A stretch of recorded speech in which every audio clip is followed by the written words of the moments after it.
No roaring hearth, no chimney, just frost, wool, and the question every Viking faced each morning: how do you warm food without fire?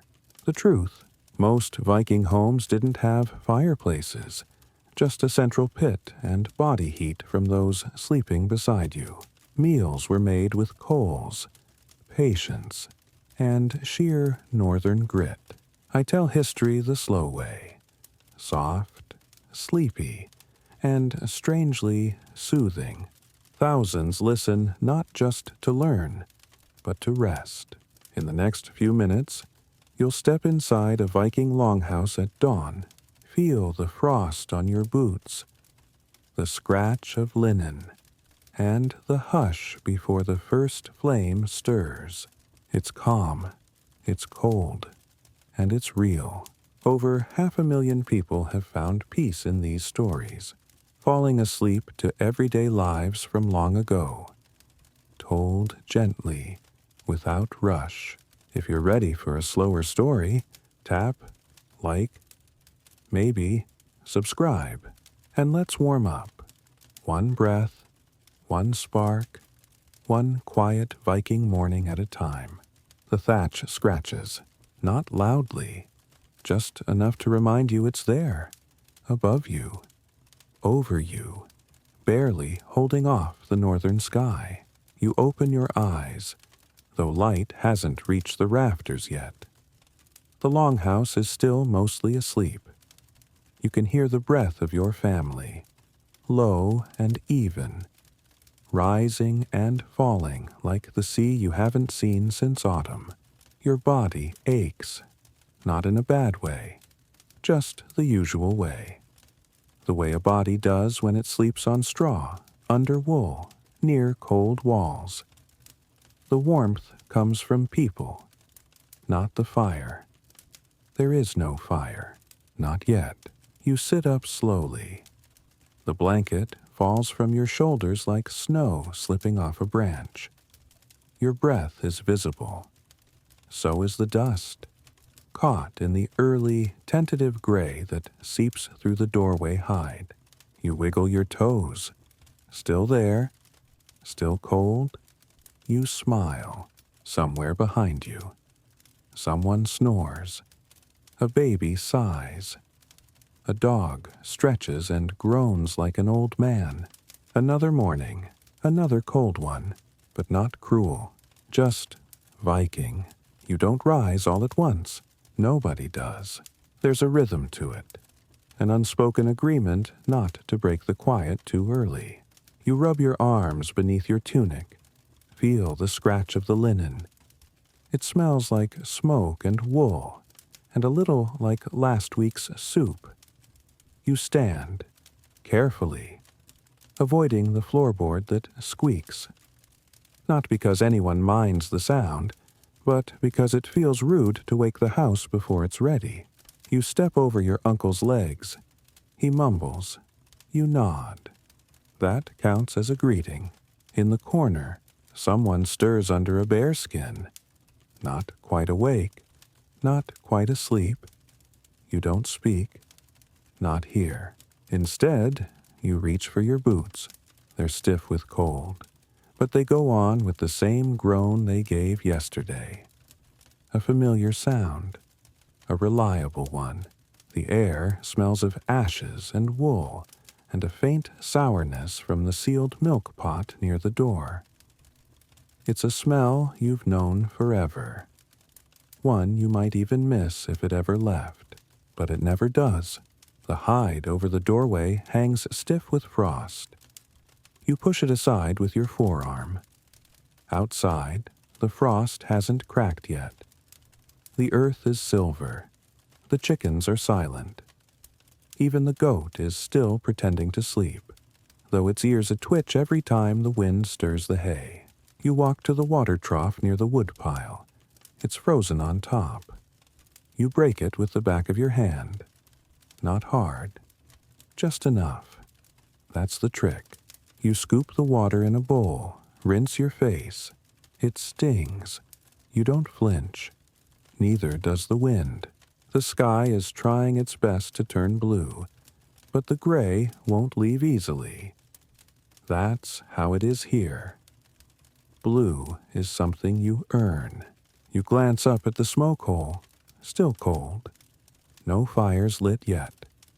The longhouse depends on body heat until someone braves the outside to spark the hearth pit. You wonder if that someone is you. It usually is, but not quite yet. First, the morning. Just the morning. You walk the length of the house, past the grain sacks, past the carved posts, past your cousin's boots sitting exactly where they shouldn't be. You nudge them with your foot, into place, not out of spite, but order.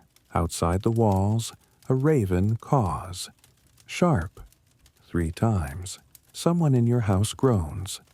Not again. You smile. The raven comes every morning. Perches on the roof beam like it owns the place. Maybe it does. You wouldn't be surprised. You pull aside the tarp over the dried moss stack. Take a handful. It crumbles in your palm, but it'll catch a spark well. You tuck it into your pouch. At the far end, the dog is awake now, watching you. His tail moves once, then stills. That's the full greeting. You nod.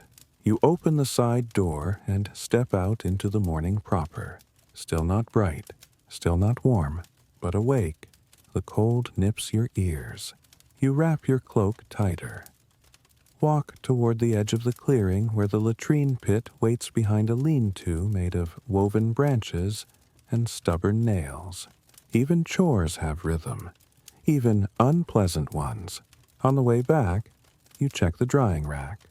No meat today, just strips of seaweed and last week's bark tea experiment. It smells committed. You duck back inside. People are shifting now, sitting up, scratching heads, muttering. Someone farts. No one apologizes. A baby whines. An ant shushes. Someone sneezes into the wool. You put the moss down near the pit. Not lit yet. It needs more than moss. It needs courage. You sit beside it, cross-legged, waiting. Behind you, someone starts humming. A low, tuneless thing. The kind of sound that doesn't want attention. Just existence. You close your eyes. For now, there's no breakfast, no fire, just breath and wool and quiet, and the promise that, eventually, someone will rise and light the day. The bread doesn't snap. It resists. You press your thumb into the center. Nothing happens. The crust holds firm, as if daring you to try again. Someone behind you mutters, "Weapon grade." You don't laugh, but your lips twitch. Flat bread. 2 days old, maybe 3. Baked thin and round like a shield. Left to dry on the rafters above the beds. It's how bread survives here, by giving up softness entirely. You dip it in the water basin, not for flavor, for physics. Soaking helps. A little. Enough that your teeth don't hate you afterward. The first bite is always the worst. Then your jaw adjusts, your expectations lower, and the warmth in your stomach compensates for everything the bread is not. You chew. It takes time, but time is something you have, especially before fire. You sit close to the stew pot, not for warmth, but for habit. The smell is familiar. Onions, root vegetables, something faintly smoky. The pot rests in its corner, round-bellied and chipped at the lip. It's clay, of course. Everything is, except the spoons. Those are wood. You lean in, lift the lid.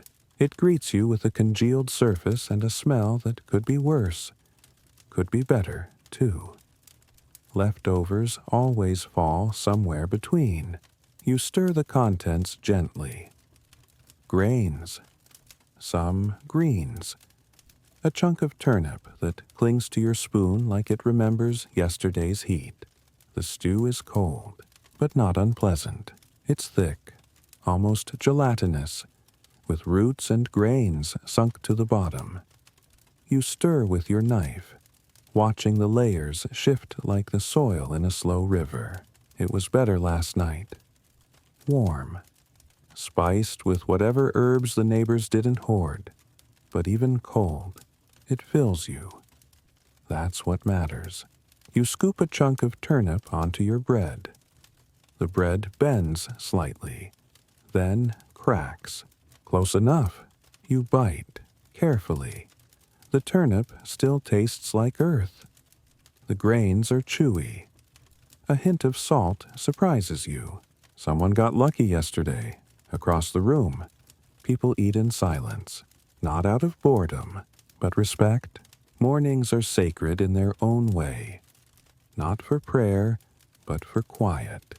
The scraping of spoons, the soft sigh of chewing, the gentle clink of a cup being set down. These are the sounds of breakfast. A child tries to bite the bread dry. They wince. You raise an eyebrow.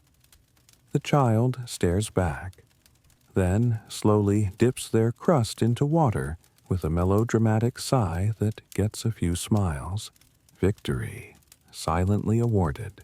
An elder shifts near the fire pit, still unlit. She tears her bread into tiny bits, drops them into her stew bowl, waits until they swell. It's a ritual, a slow one. She doesn't rush. No one does. Even children learn patience when breakfast bites back. Someone whispers a story about a man who once broke a tooth on morning bread and tried to sue the gods. It didn't work. You glance at your neighbor. He's chewing with one eye half closed, as if conserving energy with every motion. He breaks a piece of bread and offers it to the dog. The dog sniffs, declines. Smart dog. You smirk. Someone speaks at last. A low, familiar voice. This bread's softer than yesterday's. There's a pause. Then someone else replies. Then yesterday's was carved from ship timber. A few chuckles ripple through the room. It's not much, but it's enough. Laughter doesn't need to be loud here. It only needs to exist. You finish your stew slowly, soaking the last crumbs of bread like a sponge. Not a drop wasted. The stew pot sits idle now. The top still cracked open to air. A few fingers of steam begin to rise. Not from heat, but from bodies nearby. Everything warms slowly in the Viking world. Even the air. You wipe your knife on your sleeve. The cloth is already stained. That's normal. You place the knife down beside your sitting mat, next to the eating bowl, next to the folded cloak. Everything has its place. Everything returns. You hear a whisper of wind creep through a crack in the doorframe. Someone hums. Not the same person as before. This tune is older, slower. A lullaby, maybe. Or something from the last fjord you lived beside. It mixes with the rhythm of breath, of chewing, of silent gratitude. The child from earlier leans against you now, holding a crust between their teeth like a prize. You don't say anything. You just sit there, warm in the belly, cool in the toes, surrounded by breath and bread and the first murmurs of the day. One of the older boys drags a stool closer to the wall and uses it to reach the upper beam. He returns with another loaf, flat, dark, unyielding. No one thanks him, but he gets a nod. Even the dog blinks with something close to approval. You think of fire, of the kindling still stacked near the hearth, of the spark you'll coax from moss and flint. Later, but not yet. First comes silence, then comes stew, then comes rising, and only after all of that comes the fire. No fireplace, no chimney, no cast iron pot hanging above a cozy flame. So how did the Vikings cook? It starts with a hole in the ground. You follow a trail of flattened grass to the edge of the longhouse. A shallow pit waits there, lined with revs. Someone's already been here. The smell lingers. Peat smoke, wet moss, maybe eel fat. A woman crouches nearby, stacking more stones. She doesn't look up. She doesn't need to. The method is older than memory. It's called the hearth pit. No walls, no roof, just earth, stone, and a quiet trust in time. This isn't fast cooking. This is patience made edible. She gestures, and you kneel beside her. The stones are still warm from last night. One hisses softly as she pours a ladle of water across it. Steam rises like a spirit being released. You place your hands above the pit. Feel the ghosts of yesterday's heat still humming. Nearby, someone unwraps a bundle, cloth soaked in fat to keep it warm. Inside, a soup made from barley, turnip, and wild onion. They place the bundle beside the pit. Tonight, it will be food again. She scoops aside a patch of snow near the edge. Beneath it, ash from last week's meal still lingers. The layers hold memory. Like tree rings, you help clear the pit. The coals at the bottom are pale now, but still whispering heat. Around them, the stones sit like old bones, tired but loyal. One by one, new stones are added. They've been drying for days by the fire. Wet stones can crack, or worse, explode. Everyone knows this. The fire is kindled with dried dung and birch bark. Not pleasant, but efficient. Smoke curls upward. No chimney needed, just the open sky. When the flames take hold, the woman feeds it slowly. She's not in a hurry. Vikings rarely were when it came to meals. This isn't a fire for warmth. It's a fire for readiness. For stone. After an hour, maybe two. The stones will be ready, glowing red at the edges, humming with heat inside. That's when the real work begins, not with pots, but with layering. First stones, then food, then moss or seaweed, then more stones. It's an oven without walls, a slow cooker made of time, earth, and trust. You brush ash from your hands and sit back. Cooking the Viking way means knowing when to wait and when to cover everything in kelp. Children peek from the doorway, watching the fire bloom. One mimics the motion. The food goes in carefully, wrapped in linen, tucked in straw baskets, bundled with layers of wet moss. It's not about precision. It's about protection. You watch as someone lowers a flat cake of barley dough onto the hot stones. It hisses softly, then quiets.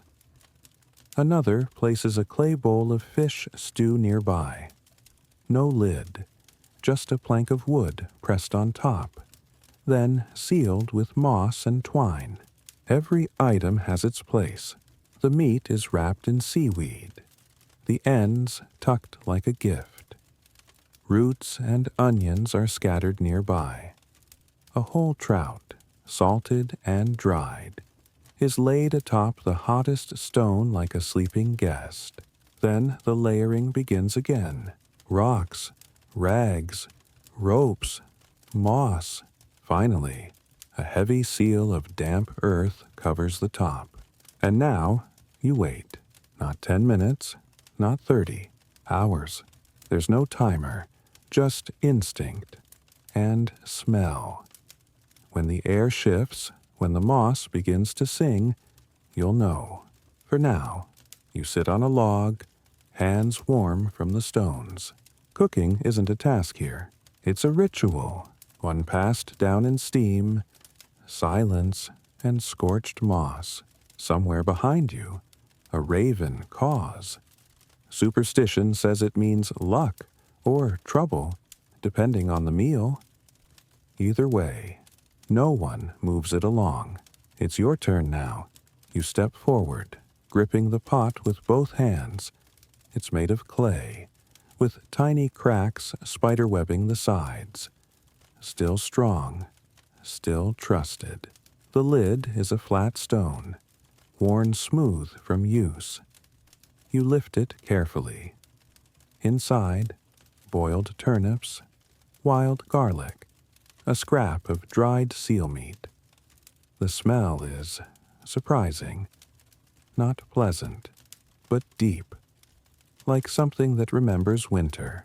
The stone bed hisses as you lower the pot in place, not too close, not directly on the flame, just near enough to let the warmth creep in sideways. Your fingers brush one of the older stones. It's dry, dark, and radiating a quiet power, like it's storing the sun from 3 days ago. It hums through your bones. Someone nods at you. Approval.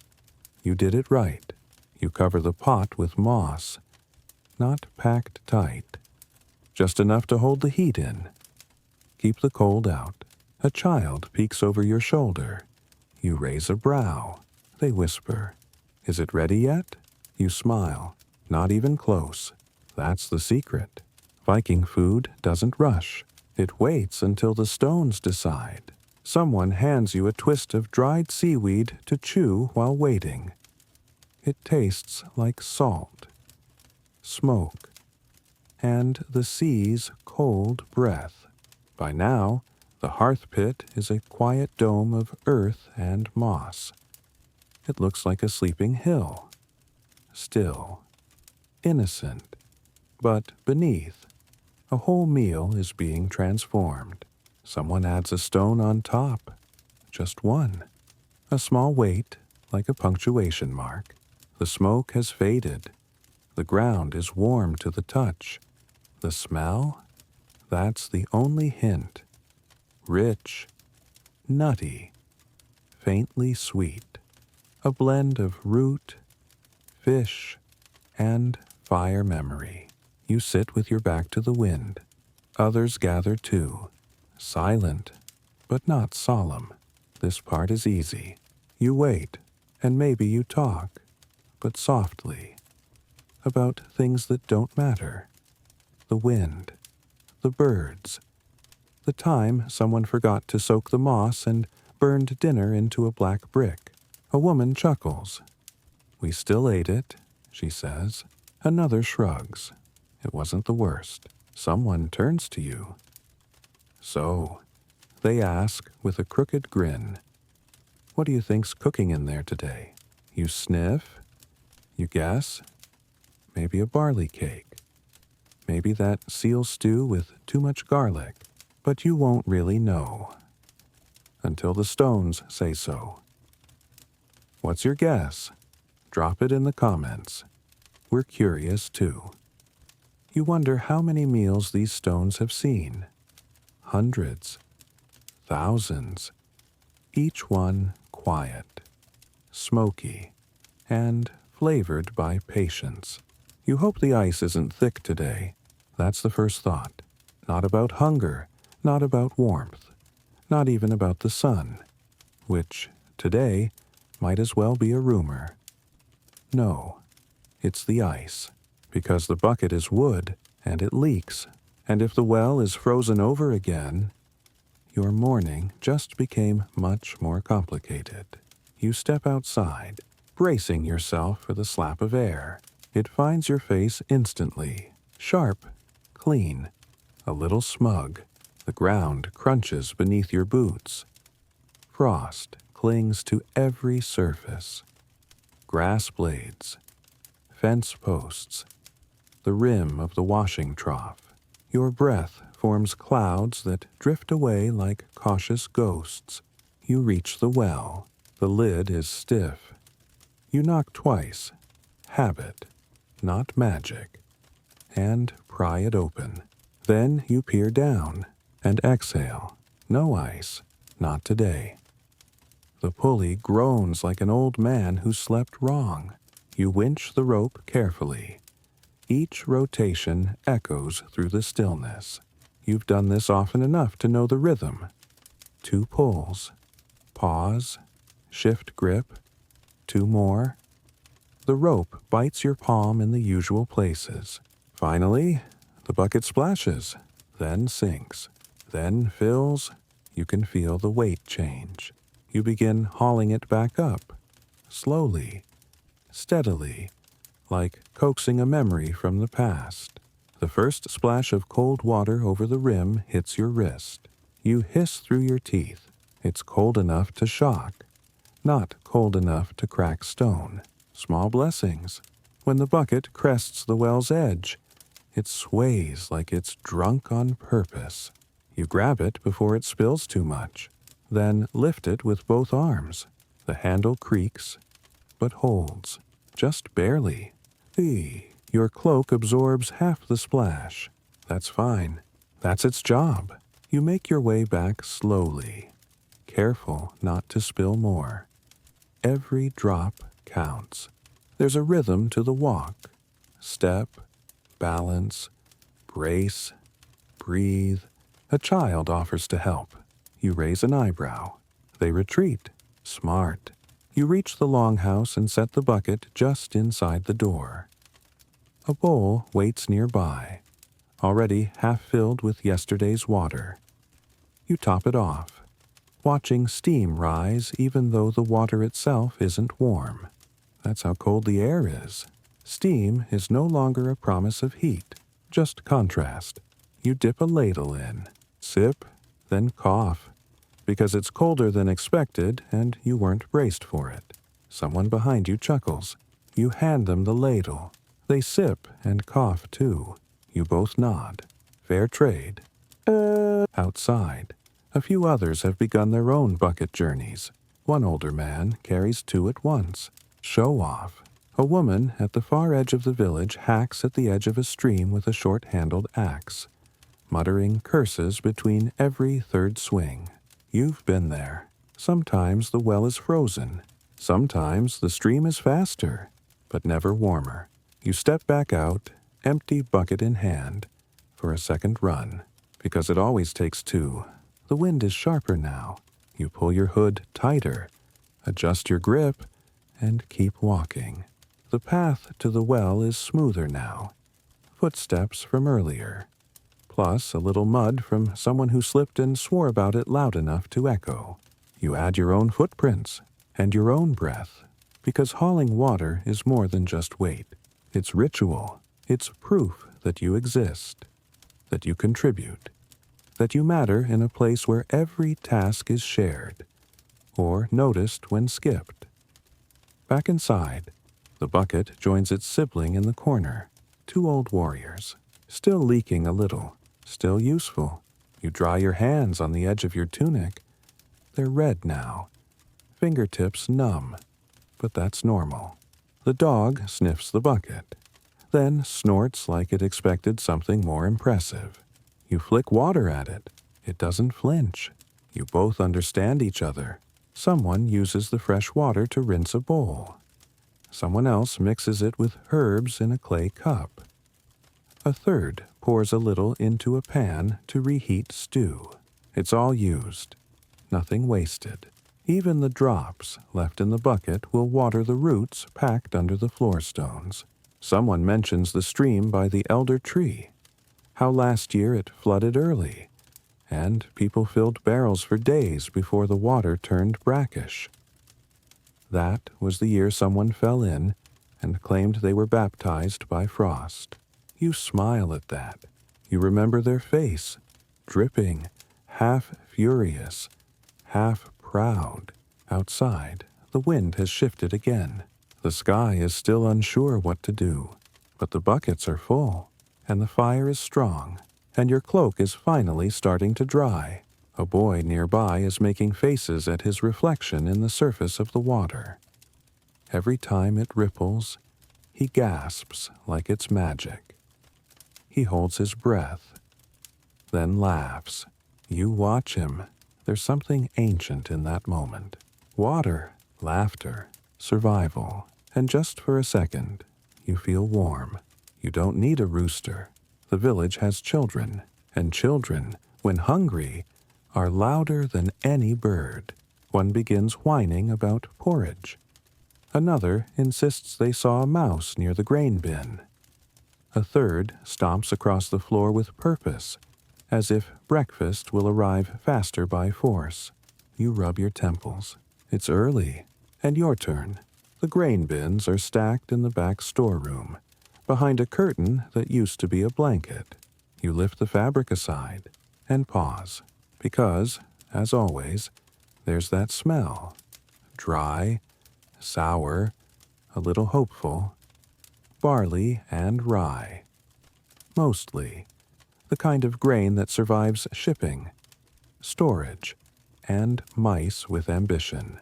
You pick up the scoop, wooden, worn smooth by years of repetition. One of the bins creaks as you shift its lid. Inside, a small heap of crushed barley, flecked with something darker. You stir gently. No movement, no crawling. That's a good sign. Still, you take a breath and dig a little deeper, just in case. The grains are measured not by weight, but by memory. 2 scoops per adult, 1 for children, half for the elder who mostly watches now but still insists on chewing. You count silently. Scoop, pour, scoop, pour. The sound of grain hitting clay is almost soothing. Almost a rat scurries across the rafters. You don't even flinch. Instead, you mutter the usual warning to no one in particular. Steal too much and we'll trap you in a stew. Someone chuckles from the hallway. They've heard that one before. Maybe from you. Maybe from someone older. Maybe from themselves. Once, you carry the grain to the hearth, where the pot still smells faintly of last night's stew. You pour slowly, mixing water in bit by bit. Stir, stir. Don't stop, or it clumps. Even the porridge has rules. The fire is low, coals glowing like half-hearted stars. You feed it gently. Dry twigs, straw, a few broken splinters from a chair leg that broke last month and was never fixed. The flames rise, soft but eager. Someone sneezes. Someone else drops a spoon. The child who claimed to see a mouse is now standing on a stool, demanding justice. You ignore them and keep stirring. The smell begins to change. Earthy, warm, like effort turned edible. A neighbor ducks in, carrying a sack of cracked rye. She drops it by the door with a sigh and mutters, "Better than snow." You nod. The phrase means nothing and everything. She's right. Snow has no calories, but it has opinions. Once the porridge begins to thicken, the youngest children gather like moths. They offer nothing but questions. Is it done? What's in it? Is that dirt? You answer the way all adults do, vaguely and with a tone that implies secrets. No. Yes. Probably. A few of them accept it. One boy insists he saw something wriggling. You point to his boots. Might have been from you. He laughs nervously and steps back. Just enough. You ladle the first bowl for the eldest. That's the order. Always. He nods, accepts it with both hands, and mutters something halfway between a blessing and a complaint. You ladle out more. One for the woman who chopped wood yesterday. One for the man with a cough. Two for the twins, who always eat too fast and then steal from the baby's bowl. You don't stop them. Not yet. Someone begins singing. Not a full song. Just the part about flour and worms and the girl who thought mold was sugar. Everyone laughs, even the child who believed it last time. The porridge bubbles once, aggressively, then settles into a lazy swirl. You take the last bowl. It's not the biggest, but you made it, and that matters more than you thought it would this morning. You sit by the door, letting the steam fog the window slit. Outside, the frost has started to lift. It glistens on thatch roofs and chicken feathers. A rooster, late, of course, finally crows. The children boo him. One throws a grain husk in his direction. He ducks, offended. You sip the porridge. It's bland, comforting, heavy. You don't need more. Someone's already asking what's for the midday meal. You roll your eyes, then offer a shrug. Depends if the fish are feeling generous, because meals here don't begin with a recipe. They begin with a question. You don't need a rooster. The village has children, and children, when hungry, are louder than any bird. One begins whining about porridge. Another insists they saw a mouse near the grain bin. A third stomps across the floor with purpose, as if breakfast will arrive faster by force. You rub your temples. It's early, and your turn. The grain bins are stacked in the back storeroom, behind a curtain that used to be a blanket. You lift the fabric aside and pause, because, as always, there's that smell. Dry, sour, a little hopeful, barley and rye. Mostly the kind of grain that survives shipping, storage, and mice with ambition. You pick up the scoop, wooden, worn smooth by years of repetition. One of the bins creaks as you shift its lid. Inside, a small heap of crushed barley, flecked with something darker. You stir gently. No movement, no crawling. That's a good sign. Still, you take a breath and dig a little deeper, just in case. The grains are measured not by weight, but by memory. 2 scoops per adult. 1 for children. Half for the elder who mostly watches now but still insists on chewing. You count silently. Scoop, pour, scoop, pour. The sound of grain hitting clay is almost soothing. Almost. A rat scurries across the rafters. You don't even flinch. Instead, you mutter the usual warning to no one in particular. Steal too much and we'll trap you in a stew. Someone chuckles from the hallway. They've heard that one before. Maybe from you. Maybe from someone older. Maybe from themselves. Once, you carry the grain to the hearth, where the pot still smells faintly of last night's stew. You pour slowly, mixing water in bit by bit. Stir, stir. Don't stop, or it clumps. Even the porridge has rules. The fire is low, coals glowing like half-hearted stars. You feed it gently. Dry twigs, straw, a few broken splinters from a chair leg that broke last month and was never fixed. The flames rise, soft but eager. Someone sneezes. Someone else drops a spoon. The child who claimed to see a mouse is now standing on a stool, demanding justice. You ignore them and keep stirring. The smell begins to change. Earthy, warm, like effort turned edible. A neighbor ducks in, carrying a sack of cracked rye. She drops it by the door with a sigh and mutters, "Better than snow." You nod. The phrase means nothing and everything. She's right. Snow has no calories, but it has opinions. Once the porridge begins to thicken, the youngest children gather like moths. They offer nothing but questions. Is it done? What's in it?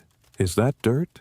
You answer the way all adults do, vaguely and with a tone that implies secrets. No, yes, probably. A few of them accept it. One boy insists he saw something wriggling. You point to his boots. Might have been from you. He laughs nervously and steps back. Just enough. You ladle the first bowl for the eldest. That's the order. Always. He nods, accepts it with both hands, and mutters something halfway between a blessing and a complaint. You ladle out more. One for the woman who chopped wood yesterday. One for the man with a cough. Two for the twins, who always eat too fast and then steal from the baby's bowl. You don't stop them. Not yet. Someone begins singing. Not a full song. Just the part about flour and worms and the girl who thought mold was sugar. Everyone laughs, even the child who believed it last time. The porridge bubbles once, aggressively, then settles into a lazy swirl. You take the last bowl. It's not the biggest, but you made it, and that matters more than you thought it would this morning. You sit by the door, letting the steam fog the window slit. Outside, the frost has started to lift. It glistens on thatch roofs and chicken feathers. A rooster, late, of course, finally crows. The children boo him. One throws a grain husk in his direction. He ducks, offended. You sip the porridge. It's bland, comforting, heavy. You don't need more. Someone's already asking what's for the midday meal. You roll your eyes, then offer a shrug. Depends if the fish are feeling generous, because meals here don't begin with a recipe. They begin with a question. You smell the fish before you see it. That's the rule. Out here, the nose always gets the news first. Smoke, salt, something suspicious. Today, it's fish. A hint of brine layered with burnt skin and vague note of regret. You follow the scent toward the smokehouse. It's small, slanted, and currently leaking more smoke than usual. Inside, the old man is poking at a rack with a stick that used to be a spear. He grunts when you approach, not looking up. You wait. Eventually, he says, "The river lied," which, in his dialect, means fewer fish than hoped. You nod solemnly, as if rivers should be trustworthy. The morning's catch is laid out on a slab of flat stone. Some still twitch. Most don't. A few are so small they seem like punchlines rather than food. You reach for one and poke its side. It's warm. Barely. The old man shrugs, as if to say, "Don't ask." One of the women arrives with a bowl of crushed salt. Another brings a handful of herbs. Fennel, maybe, or just something pretending to be. You begin cleaning the fish together. No instructions, just rhythm. Cut, gut, rinse, salt, stack. The salt stings a cut on your thumb. You say nothing, because complaining doesn't cook faster. By midday, the air smells like something edible, but only just. The children hover nearby, disappointed that fish don't look like stories. One of them asks, "Is that its tongue?" You say yes. You don't actually know. He nods, satisfied.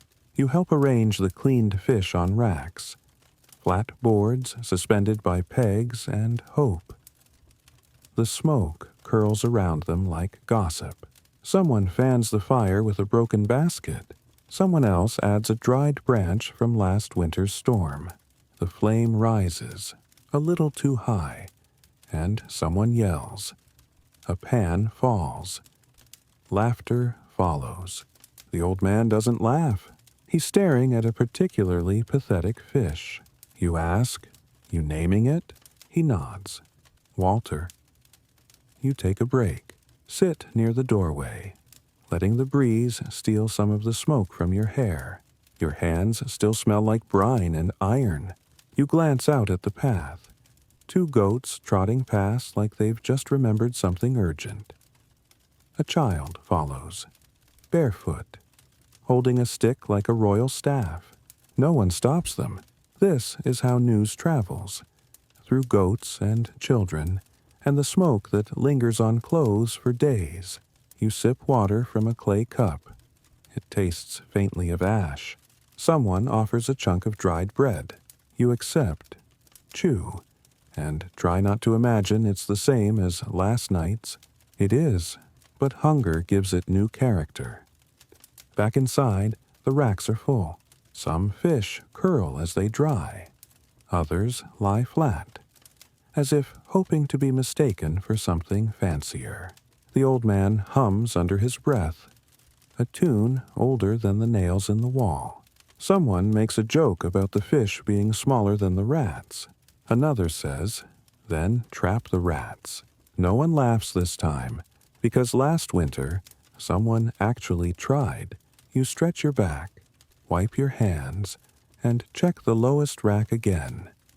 It's holding steady. Outside, the wind shifts.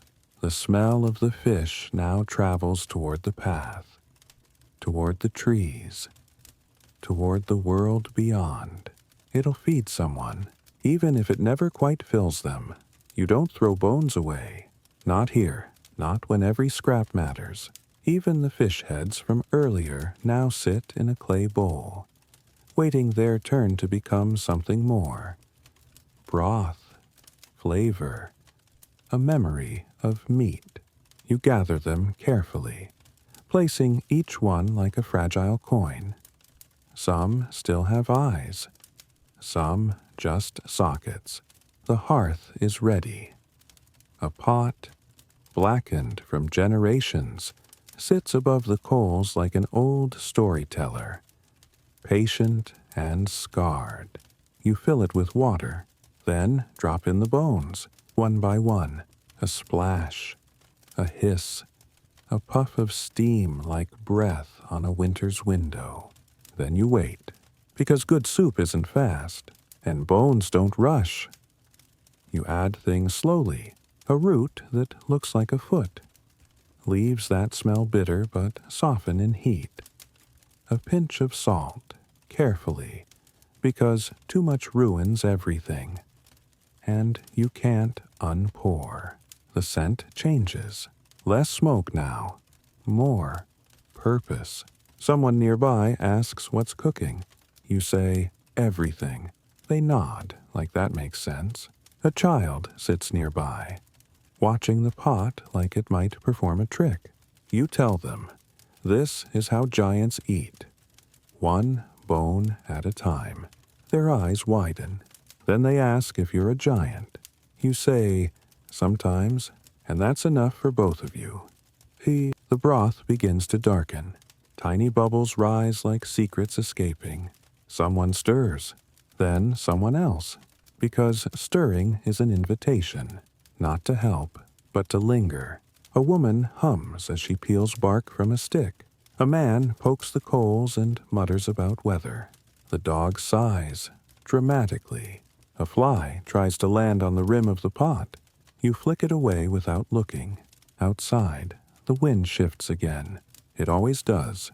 A few voices rise from beyond the fence. Someone's arguing with a goat again. Inside, the soup begins to smell like memory. Not any one memory, just comfort. You taste the broth. It's thin, but warm. A start. Someone adds a splash of yesterday's stew. Another tosses in dried herbs from a pouch that smells like dust and summer. It works. Somehow, the pot murmurs in approval. You gather bowls, mismatched, chipped, beloved, each with a story. Probably. Some have names etched faintly in the clay. Others have just been around long enough to be family. You ladle carefully, each portion steaming, modest, but real.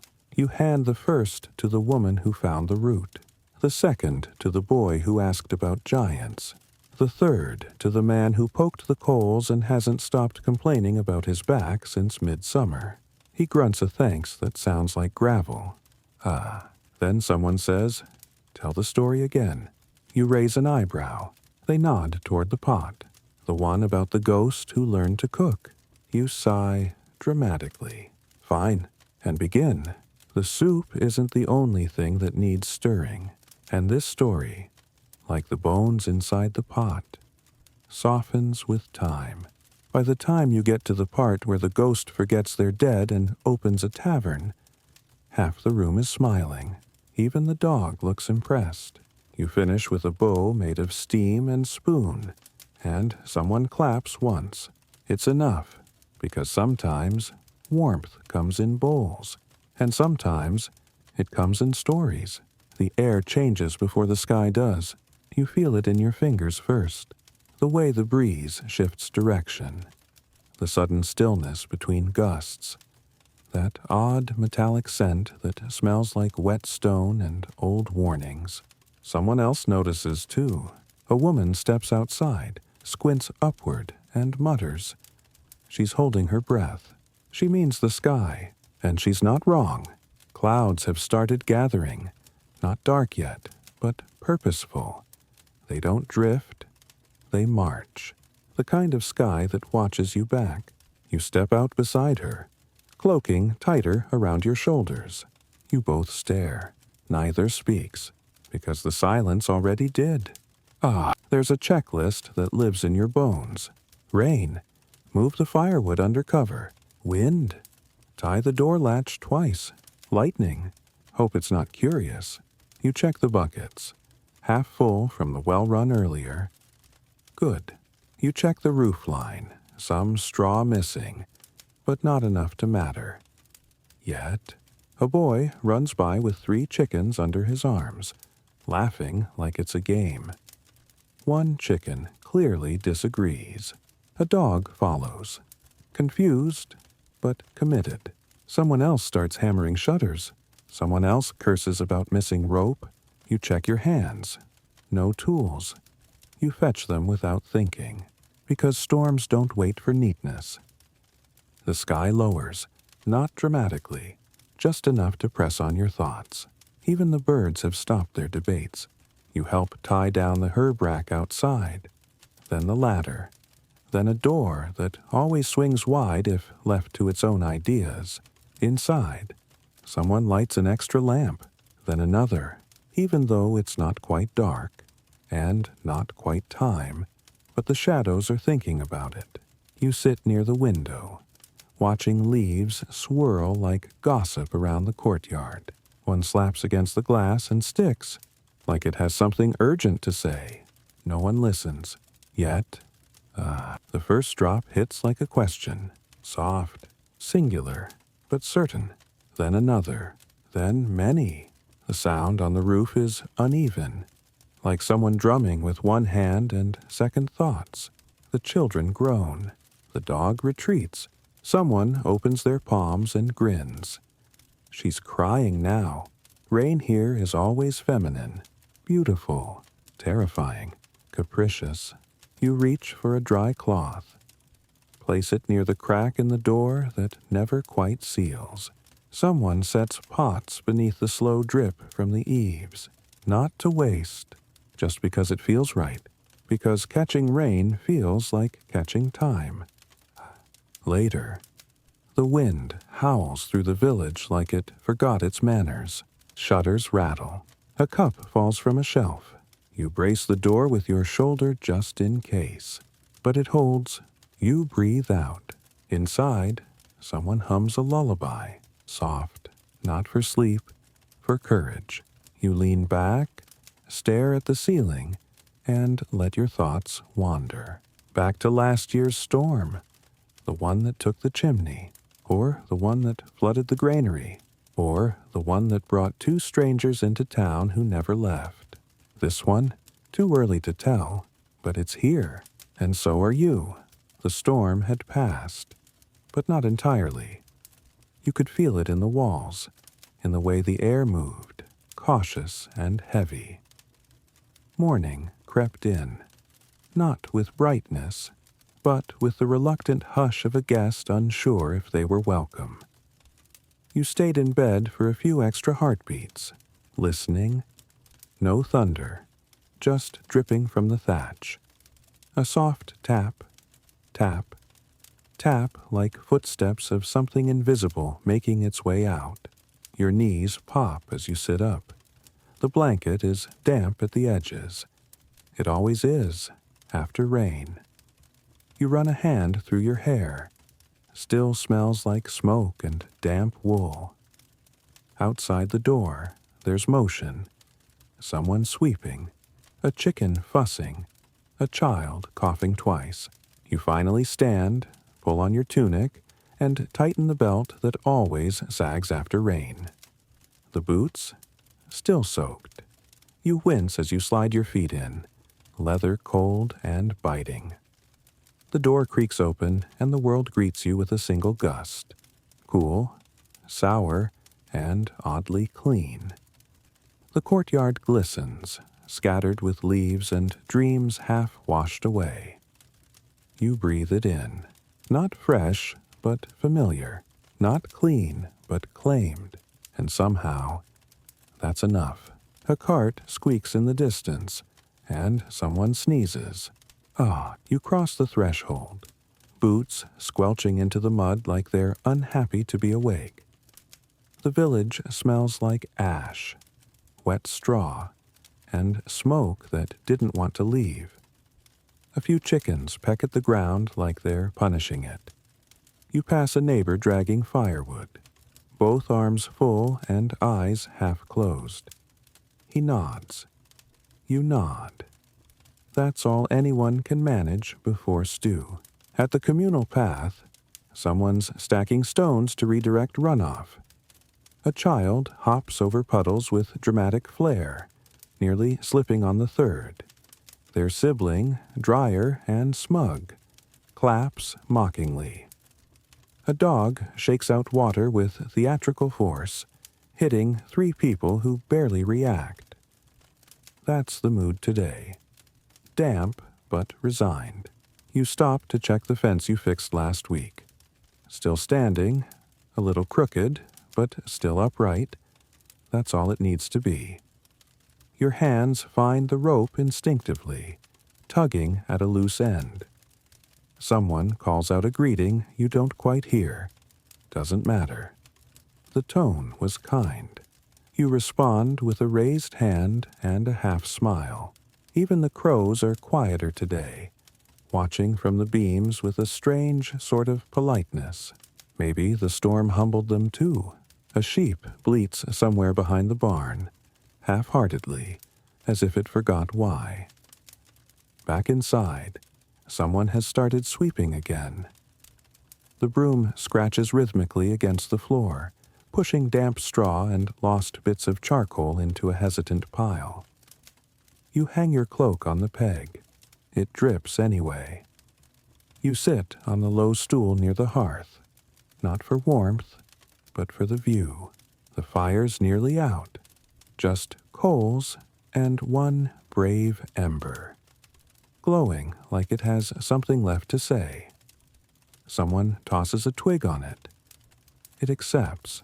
In the corner, a pot bubbles slowly. Stew. Again, the same root-heavy mix you had last night, and the night before. You don't mind. Hunger makes familiarity taste like kindness. You dip in a ladle, offer the first bowl to the oldest in the room. They accept without a word, without eye contact, just a nod. Next comes yours. The broth is thin, but warm. You sip carefully, then break off a piece of flatbread, damp around the edges but still holding shape. You dip and chew and breathe. The world hasn't healed overnight, but it hasn't broken further either. And in a village like this, that's the closest thing to progress anyone can ask for.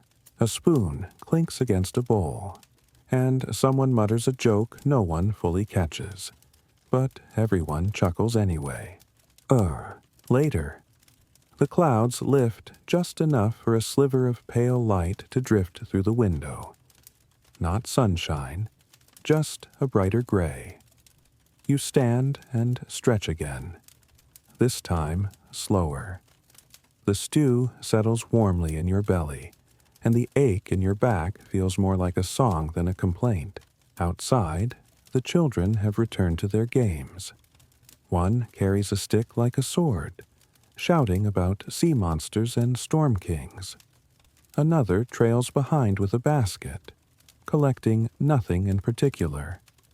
You pass them, and they salute you. You return the gesture, because that's the rule. At the pasture's edge, someone struggles with a leaning post.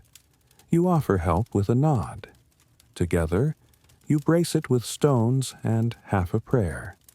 It's not perfect, but it won't fall today. You hear laughter behind you, someone telling the story of the goat that climbed the woodpile last night. A new version this time. Each telling grows bolder. You smile, not at the joke, but at the fact that it still matters. Stories, like fences, get patched after the storm, and the patched ones are the ones worth keeping. A chicken flaps by in protest, as if offended no one asked its version. Evening approaches slowly, like a cat deciding whether to jump. The mist never truly leaves, just shifts shape and tone. Shadows lengthen across the thatch and stone, soft-edged and polite. You gather the last of your tools: rope, wedge, half a loaf you forgot to finish at midday. Someone's whistling by the woodpile. You recognize the tune. A song about fish and longing, and someone named Solveig who never came back from the river. It's not sad, not really, just honest. You find yourself humming along. Inside, someone has lit a candle, just one. It flickers with more hope than heat. You settle near the wall, letting your back press against cool stone. Across the room, a mother is braiding her daughter's hair while telling a story about a wolf who wanted soup instead of sheep. The daughter asks if wolves ever get cold. You answer softly, "Only the smart ones." She nods like that makes perfect sense. Someone yawns. Someone else finishes the last spoonful of stew. The coals sigh. You close your eyes, not to sleep, not yet, just to rest, because the storm is over, and rest is what comes next. Outside, the wind shifts direction, carrying the scent of wet pine and something that might be hope. The morning meal is gone. The chores are underway. And now, a different rhythm begins. The long, slow stretch of midday. Not yet time for lunch. Not quite time for rest. Just time to keep moving. You carry a bundle of sticks across the compound, careful not to trip over the same crooked root that nearly got you yesterday. It's still there. It always is. A neighbor passes with a wheelbarrow full of wet ash. He grunts a greeting, and you reply with a nod. That's how conversations go after the rain. Wordless but clear. You add your bundle to the growing wood pile beside the main house. The logs are stacked like puzzle pieces that never quite fit. You try to adjust one, but it refuses.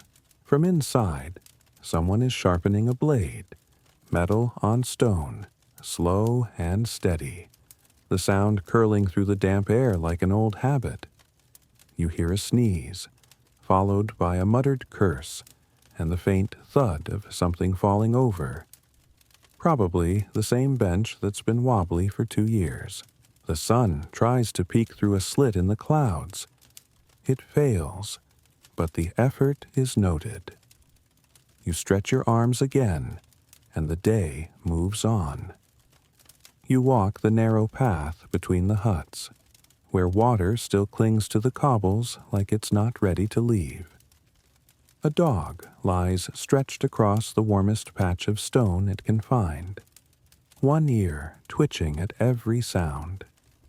You step over it gently. It doesn't move, just sighs. A child sits near the steps, scraping old soot from a clay pot with a stick. Not because they were told to, but because soot scrapes make interesting shapes. You watch for a second. The child looks up, grins, then goes back to work. There's no rush in the village today, just the slow unraveling of small tasks. Someone rehangs a broken hinge. Someone else lifts damp linens to the wind. You check the cord that holds your tools. Still tight. Still holding. In the distance, someone starts singing. Not well. Not even with lyrics you recognize. But it carries. Others don't join in, but they listen. That's enough. You pause by the communal oven. Now cold. Someone's drawn a sun on the side of it using leftover ashes. It won't last, but for a moment, it makes you smile, and right now, a smile is something worth keeping. You lean against the side of a wall, letting the texture of the stone press into your shoulder. There's moss growing in the cracks now, emerald and soft, as if the storm painted the village in new colors. Across the way, the smith's apprentice tries to lift a metal bar too heavy for him. He grunts, adjusts, grunts again. Eventually, he sets it down with a dramatic puff of air and walks away like it was intentional. You nod once. Good choice. An older man walks past carrying 3 brooms. You don't ask why. In this village, people always seem to be carrying either too much or too little. You sit briefly on a stump near the edge of the field. The clouds have thinned, and the sky above looks like damp wool stretched thin. You close your eyes just for a beat. And in that moment, someone shouts about a missing goat. Again, there's always a goat missing, and it always returns. Eventually, you stand, brush your hands against your tunic, and begin walking toward the shouting. Not to help, exactly, but to see how today's goat story ends. Maybe this time it brought friends. A chicken clucks behind you, unimpressed by the drama. You follow the noise anyway, half smiling. You find the goat, of course, or rather, it finds you. It rounds the corner like a thief caught mid-sprint, trailing a piece of rope and wearing the expression of something deeply unrepentant. It stops just short of you, considers a headbutt, then decides you're not worth it and trots away. The boy chasing it appears seconds later, panting and muddy, holding half a leash and no dignity. You point behind you with your thumb. He nods, gives a mock salute, and stumbles off again. You continue down the path. A woman is mending a fishing net that hasn't touched water in weeks. She hums while she works. Her fingers move like dancers who've rehearsed the same steps their entire lives. You pause to watch, not for the net, but for the way time folds around her. Nearby, someone's boiling dye for cloth. The air smells sharp and purple. If that's possible, you don't get close. Instead, you stop near the well. Its stones are slick with moss. You take a sip from your flask instead. The water is warm, slightly earthy, but it tastes like effort. And that, in this village, is always welcome. A bee hovers nearby, changes its mind, and vanishes into the hedges like a polite guest leaving early. By now, the sun has almost committed to showing up. It filters through the thinning clouds like someone sneaking into a room late, hoping not to be noticed. The village responds not with cheer, but with quiet acknowledgement. One by one, sleeves are rolled up. You return to the woodpile. The top logs have shifted, slightly. You fix them without comment. That's what you do here. Fix what leans, tuck what sags, and brace what looks like it might give out. No praise expected.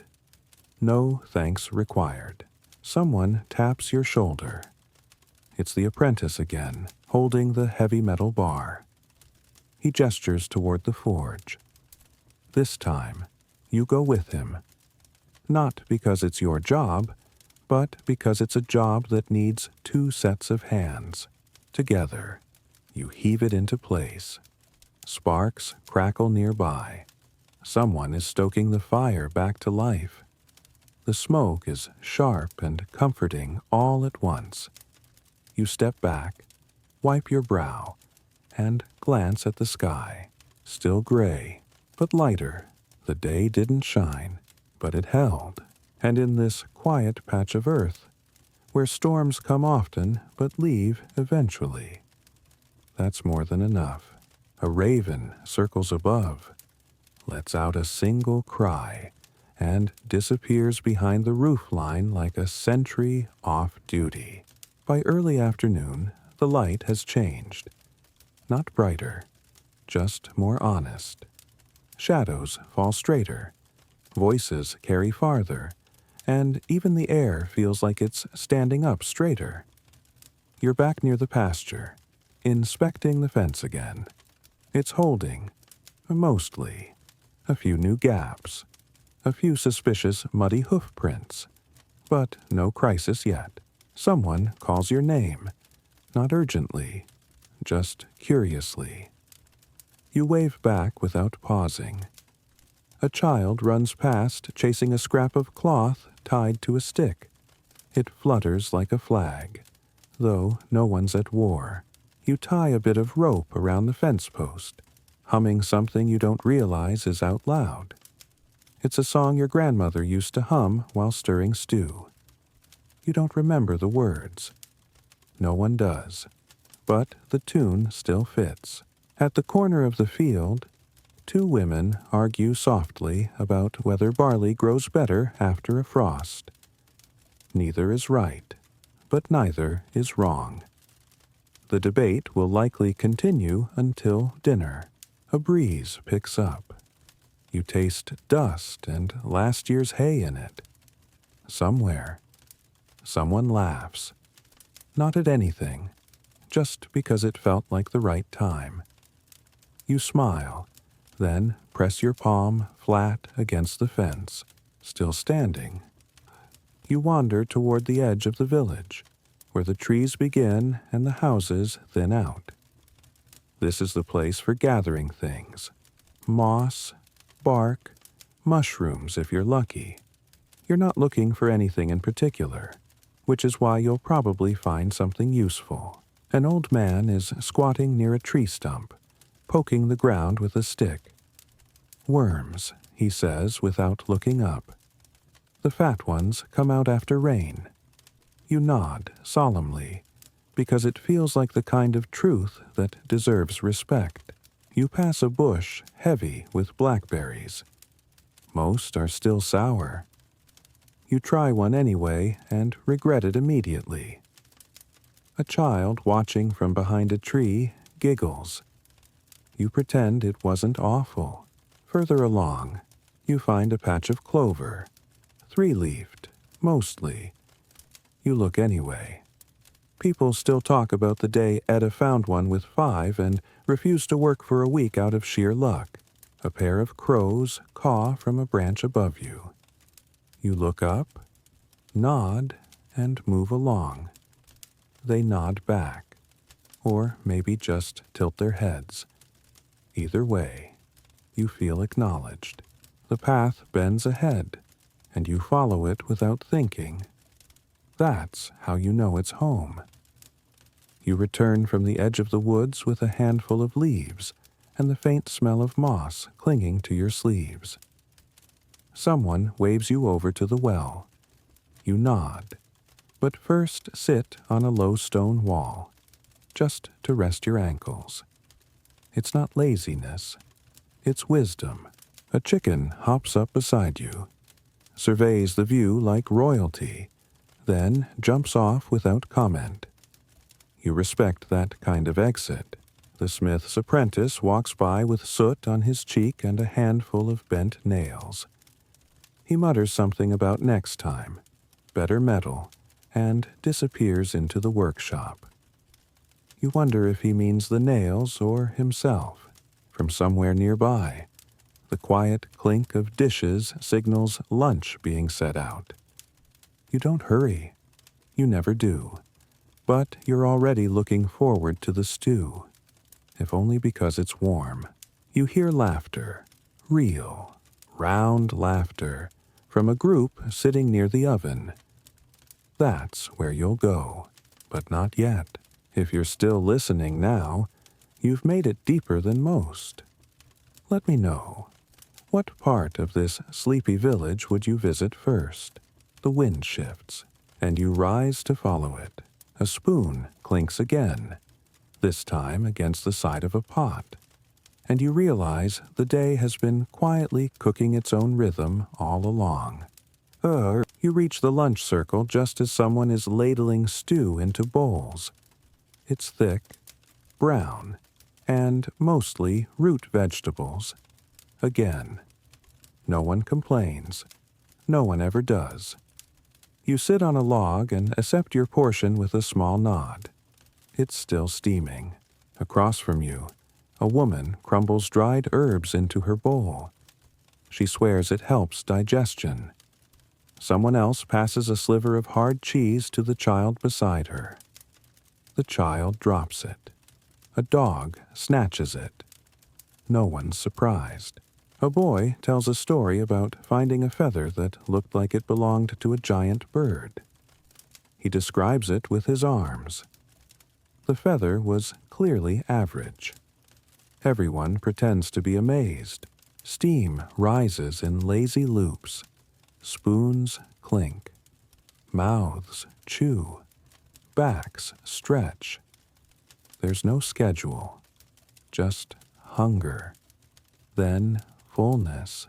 Someone asks if it might rain again. A shrug answers. Another says they saw a frog jump left in the morning.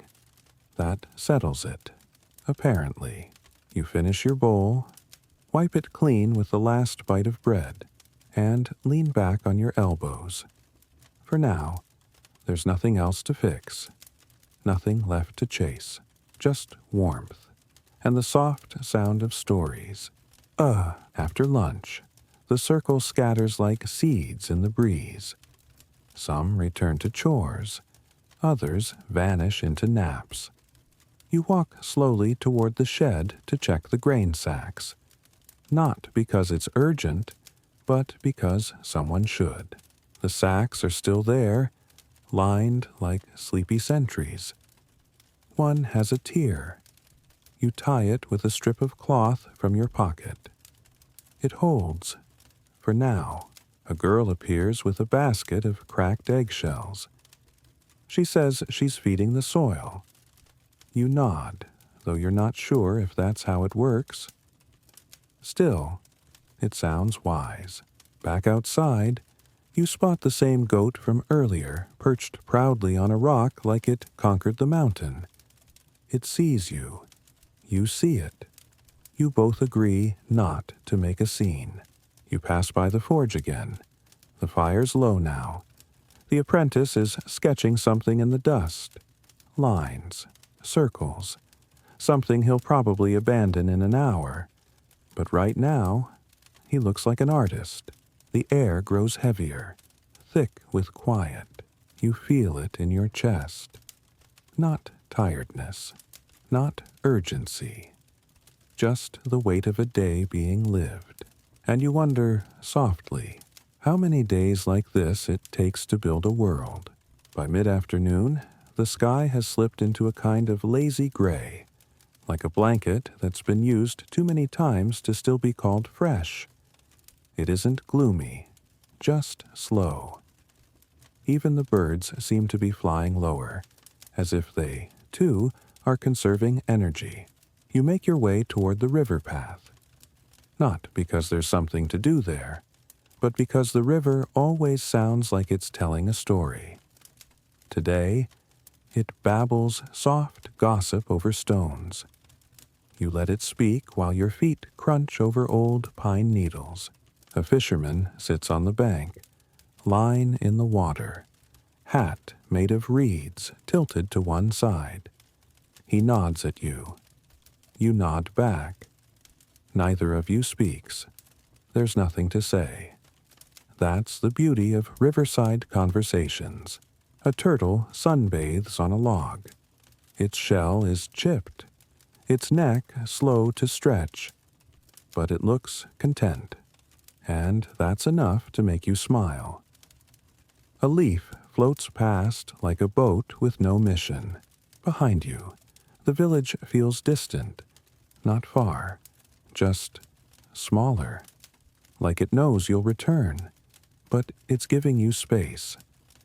That's the kind of place this is, the kind that never asks where you went, only whether you made it back. The river narrows a little where the reeds grow thick. You follow the bend, stepping over twisted roots and pausing to let a line of ants cross your path. They're carrying crumbs bigger than themselves, determined, organized, and slightly terrifying in their own quiet way. A breeze drifts through the trees. Not enough to cool you, but just enough to move your tunic against your back. You shift your shoulder and keep walking. You pass a fallen tree. Someone carved a message into the bark years ago, half the letters worn smooth by rain and time. You run your fingers across the wood, not to read it, but to remember that someone once stood here long enough to leave a mark. A frog leaps into a puddle near your boot. It startles you just enough to laugh, and that laughter startles a bird, who flaps away in protest. You apologize out loud. The bird doesn't respond.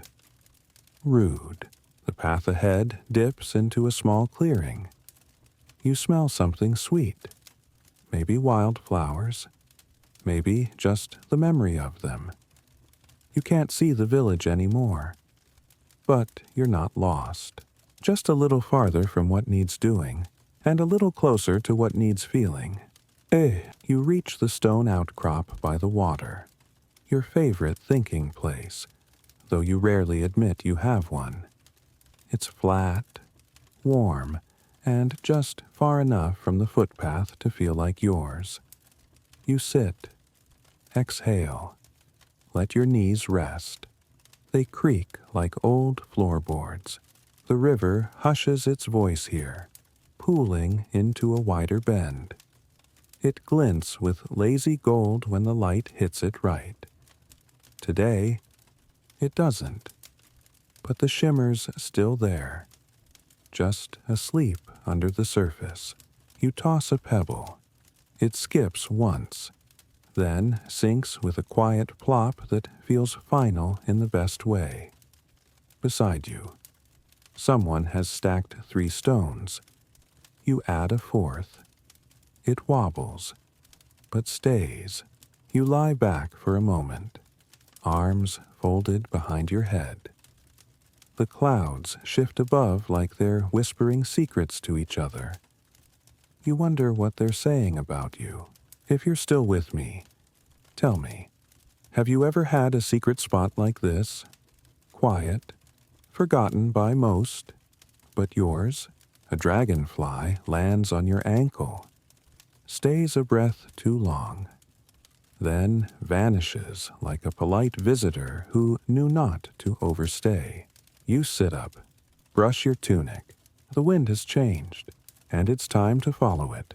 A spoon clinks again, this time against the side of a pot, and you realize the day has been quietly cooking its own rhythm all along. The walk back begins without fanfare. No farewell from the river. No dramatic rustling of trees, just your feet, moving over roots and dirt the same way they did before, but slower, maybe softer. You pass the tree stump again.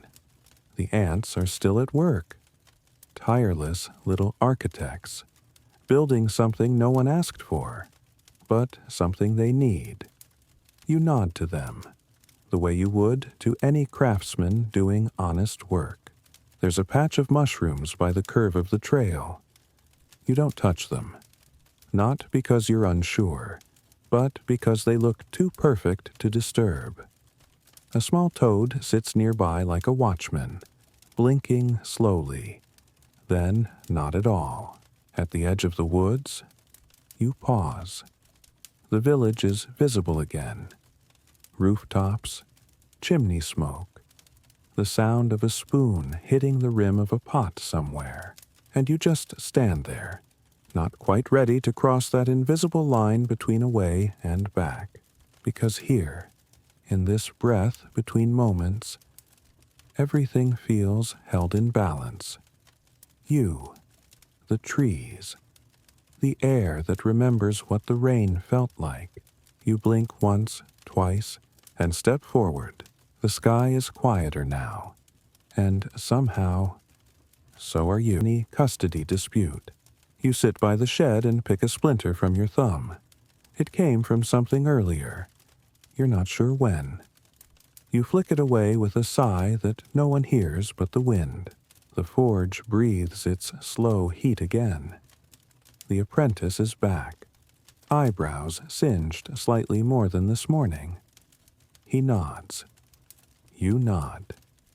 That's enough. Someone lights a torch early, not for need, but for habit. Its smoke curls into the sky like punctuation at the end of a sentence you weren't aware was ending. You stretch once, twice. Your shoulders crack like old branches, and as the first stars consider their entrance behind thinning clouds, you realize something simple. The day didn't ask for much, but it gave more than enough. And so did you. Evening arrives like a secret, quiet, slow, and somehow already here before anyone announced it. The sky softens into purple gray, and the air shifts, not cooler, just quieter. Like everything has agreed to whisper. You carry a small bundle of herbs to the far end of the path. It's not urgent, but it gives your hands something to do. The bundle smells like smoke and mint. Someone said it helps keep flies away. You're not sure if that's true, but it helps you breathe deeper. Near the last house, the old dog is still sleeping. Its ear flicks when you pass. It used to bark. Now it just notes your presence with the twitch of a paw. You knock gently on the door. No answer. You set the herbs down on the step, weighted with a small stone, just in case. On the way back, you see the sky reflected in a shallow puddle. It's not a perfect mirror, just a suggestion. You pause anyway, and for a moment, it feels like you're looking up and down at the same time. The smell of wood smoke follows you. Dinner must be close, so you pick up your pace, but not too fast. Not tonight. You pass the oven shed on your way back. It's warm, even from a distance. Heat bleeding through the thick clay walls like a memory. Inside, a woman is brushing the tops of loaves with something shiny. She doesn't look up, but she knows you're there. The smell is thick. Grain. Ash. A hint of something sweet. Maybe honey. Maybe hope. You pause just long enough to feel it in your chest. Then, move on. Slowly, near the well. Someone laughs. A low, tired laugh. The kind that says the day is almost done, but not quite finished with you. You smile in that direction, even if you don't see who it was. A man dumps out a basin of water. It splashes near your foot. You both grunt in apology at the same time. It counts as a conversation. The sky has turned lavender now. The kind of color that never lasts more than 5 minutes, but somehow lives forever in your memory. You take the long way around the grain shed, just because you pass the fence you fixed. Still standing, the chickens are quiet. For once, you let the silence settle and walk the last stretch toward supper. Supper is quiet, but not silent. People speak in low voices, like they don't want to scare the food. The stew is thicker tonight. Maybe it cooked longer. Maybe someone added more barley. Either way, no one complains. You dip a crust of bread. Let it soak. Across from you, a boy does the same, mimicking your movements like it's a secret ritual. You wink. He grins and nearly drops his piece back into the bowl. Someone's telling a story about a lost goat and a bucket. It doesn't make sense, but it doesn't have to. Everyone laughs at the same part anyway. The warmth of the food seeps into your belly, and for a moment, you forget what hunger even feels like. The fire crackles. A pot hisses. Somewhere in the back, someone starts humming. Not a song, just a thread of sound that winds through the room like smoke. If you're still with me now, what would your supper look like in a world like this? Would it be hot, shared, eaten slowly by the fire? The boy finishes his last bite and lets out a satisfied sigh. You echo it and lean back, full in more ways than one. After supper, the bowls are stacked without needing to be asked. It's the kind of rhythm that lives in the bones. Everyone just knows when it's time. A girl carries the ladle like it's a trophy. She almost trips. Doesn't. You step outside into the cooling dusk. The air smells like charcoal and old bread. Someone's sweeping the steps with a bundle of dry reeds. It doesn't do much, but the sound is calming. The stars are starting to arrive. Not all at once. Just a few scattered early guests, blinking shyly above the rooftops. One falls, faint and fast. No one sees it but you.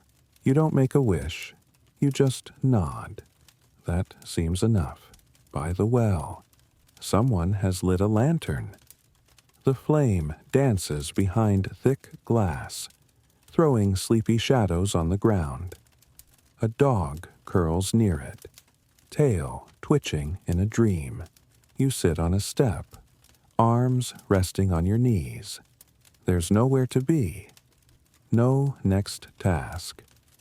Just the weight of your own body settling deeper into the evening. Someone hums again.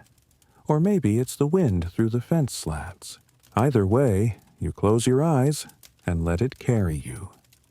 Later, you find yourself near the edge of the pasture, watching the sky do its slow trick of turning from color to shadow. The ground feels softer now. The dirt, the grass, even the stones seem gentler underfoot. You lean against the old fence, the one that never quite stands straight but never quite falls. It creaks once, then settles, like it's been waiting for you all day. In the field, the last of the animals shuffle into their sleeping spaces. A sheep sneezes. A pig grunts once and rolls over in the straw. All is as it should be. You take out your knife, not to use it, but just to feel the handle in your hand. The way the worn wood fits your fingers reminds you that some tools are more than tools. The wind picks up, soft but steady. You pull your cloak tighter. Someone calls your name from far away. Not loud, just enough to remind you that you belong somewhere.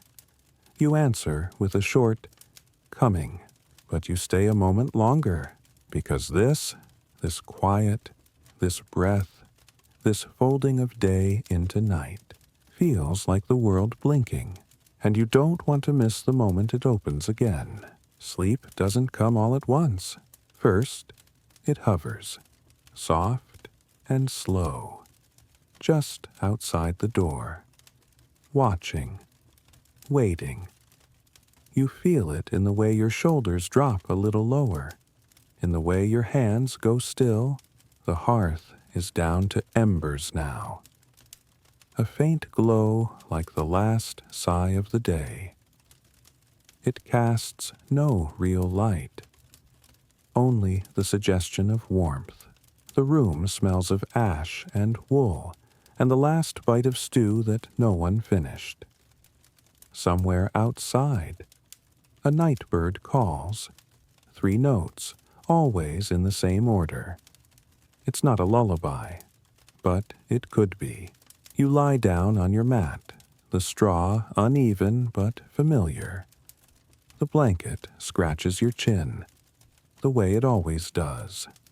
A small discomfort, a small reminder that you are here. Still here. Someone turns over in their sleep. A foot thumps the floor lightly. You exhale, not in annoyance, just in rhythm. A mouse scuttles near the wall. You hear it, ignore it. Sleep doesn't fear mice. You close your eyes, and behind your eyelids, you see stars, not the ones above, the ones that live in the backs of your eyelids, the ones that only appear when the day is over, and somewhere in the distance, someone else is doing the same thing, lying down, waiting, dreaming. The fire gives one last pop, then settles into its silence. Outside, the village exhales. No more voices, no more footsteps, just the low shuffle of branches against rooftops. Just the occasional grunt of an animal rearranging itself for comfort. The stars outside have taken their places, quiet, distant, and somehow watching. You imagine one of them is watching you in particular, not because you're important, just because it has nothing better to do. Your breath slows. In, out. The mat is uneven beneath your hip. You shift, not to fix it, just to notice it. A breeze sneaks in through the wall cracks. It smells like wet bark and old grass. Not unpleasant, just familiar. Like something you forgot you remembered. A pot creaks as it cools. Someone snores in the next room. Lightly, reassuringly, as if they've already made peace with the day. You haven't said goodnight to anyone, but somehow the night heard you anyway. You turn on your side.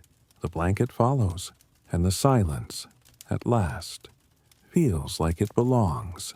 You don't need a lullaby. This place hums one into your bones whether you ask or not. You let it sing. A roof tile ticks. A moth taps glass. The details don't matter. They simply mean the world is still alive around you. Sometimes your mind drifts before sleep, not to worries, just to odd little things, like the way a chicken blinked at you earlier, or how the smith always whistles before noon but never after, or how many footsteps it takes to reach the well, though you've never actually counted. You let your thoughts wander, not far, just enough to amuse the darkness. The blanket shifts again, or maybe it's your leg. Either way, comfort returns. The night is full of small sounds, not loud, not sharp, just the noises that remind you nothing's wrong. A dog sighs. A beam creaks. Water drips slowly into a bucket someone forgot outside, and you smile, eyes closed. If you're still listening, tell me this. What strange little thought keeps you company as you drift off? A memory? A sound? A wish you haven't said out loud? It doesn't need to be big. The small ones carry us just fine. Your fingers twitch once, like they've just remembered a dream that hasn't arrived yet. You let it pass and wait, not for something to happen, but for nothing to need to. Sleep is near now, and it knows the way. Some people count sheep, others count heartbeats. You just count the breaths between stars. The stars shift slightly overhead, though you can't see them from here. You know they do. It's their job, to move in slow patterns, to keep time without making a sound. The mat creaks under your shoulder. You move just enough to stop it. Then still again. Far off, an owl calls. Then calls again. Each note separated by long, thoughtful silence. The fire is ash now. Cold ash. Not unpleasant, just finished. A breeze presses against the wall. A loose reed in the roof answers with a light tap. Tap, tap, then nothing. You breathe in through your nose, out through your mouth. The room smells like time. Not fresh, not foul. Just lived in. Someone mutters in their sleep. You can't make out the words, but the tone is soft, peaceful. A conversation between them and whatever they're dreaming of. You wonder what you'll dream. Maybe nothing. Maybe everything. Maybe you're already halfway there and just don't know it yet. The blanket rises with your breath, falls with your breath. The rhythm is steady now. The thoughts have quieted. The sounds have faded. And even your name, for tonight, has let go of you. A spider lowers from the rafter, then climbs again. It's building something, slowly, like you're building rest. Somewhere, the world keeps turning. The stars inch across the sky. The moon shifts behind a cloud. A fox trots past the edge of the forest without stopping. But none of it asks anything of you. Not tonight. Inside, your breath is slower now, almost still. The mat beneath you feels less like straw and more like moss. The blanket becomes weightless, or maybe you've become heavier, anchored in rest. You hear one last sound, a thump. Not alarming, just a log outside settling. A reminder that things exist without needing you to witness them. You picture water, not rushing, still, clear and glass-like. You float above it, looking down. Your reflection doesn't speak, just watches, calmly. Then even that drifts away. No names, no fences, no tasks left unfinished. Only softness, only dark. And in that darkness, a shape begins to form. Not frightening, not vivid, just familiar. It's your own shape, resting, as if your body remembered how to sleep before your mind caught up. You don't chase it, you let it take the lead, because sometimes sleep doesn't knock. It simply opens the door and waits for you to walk in, quietly. Finally, fully, you smile. Or maybe just think you do. And that's enough. That's more than enough. Some mornings arrive like whispers. The light doesn't pour in. It nudges, gently, like a friend shaking your shoulder but not wanting to wake the others. You feel it before you see it. The shift in the air, the way the dark loosens. A rooster hasn't crowed yet, but something, somewhere, has begun. Maybe a pot lid, maybe a cough, maybe just the floor settling from the weight of dreams. You blink, not because you're fully awake, just to see if the world is still there. It is. You hear a soft rustle, a body turning on straw, a murmur that might be a word or might be a sigh, the rhythm of rest breaking, piece by piece. Outside, the cold is waiting, not angry, just present, the kind that sits on the doorstep, wrapped in fog and dew, tapping its fingers on the sill. You draw your cloak closer, even if you haven't sat up yet. Some mornings take their time, and you let them, because there's no bell, no call, no one shouting your name, only the invitation to breathe, to stir, to notice that day has returned and brought nothing more than itself. A faint smell of ash clings to the air, like the memory of last night's fire still trying to speak. You don't answer. Not yet. The floor is cool under your feet. Not unpleasant. Just honest. The kind of cool that makes you grateful for thick socks, even if there's a hole near the toe. Someone has stirred before you, their shape no longer on the mat. The blanket folded halfway. A cup already clinks somewhere nearby. You stretch, slowly, arms above your head, back cracking like old wood. It's not pain, just proof that you've lived another night. By the hearth, a pot warms, not boiling, not bubbling, just waiting. A spoon rests beside it, propped on a rock so it won't roll. You move without speaking, because mornings don't require words. They reward stillness. Outside the door, the first light stretches across the earth like a careful hand. It doesn't touch everything at once. It picks and chooses, highlighting a roof here, a puddle there, a startled bird in flight. The world returns gradually, and you do too. One blink, one breath, one quiet moment at a time. Someone sets down a bowl behind you. The smell is familiar. Oats, maybe, or barley. It doesn't matter. You nod in thanks. They nod back. No names, no chatter, just a shared understanding. The day has begun. You sit by the doorway, bowl in hand, watching the fog begin its slow retreat. It clings to the ground like it isn't ready to leave, like it still has something to whisper to the dirt.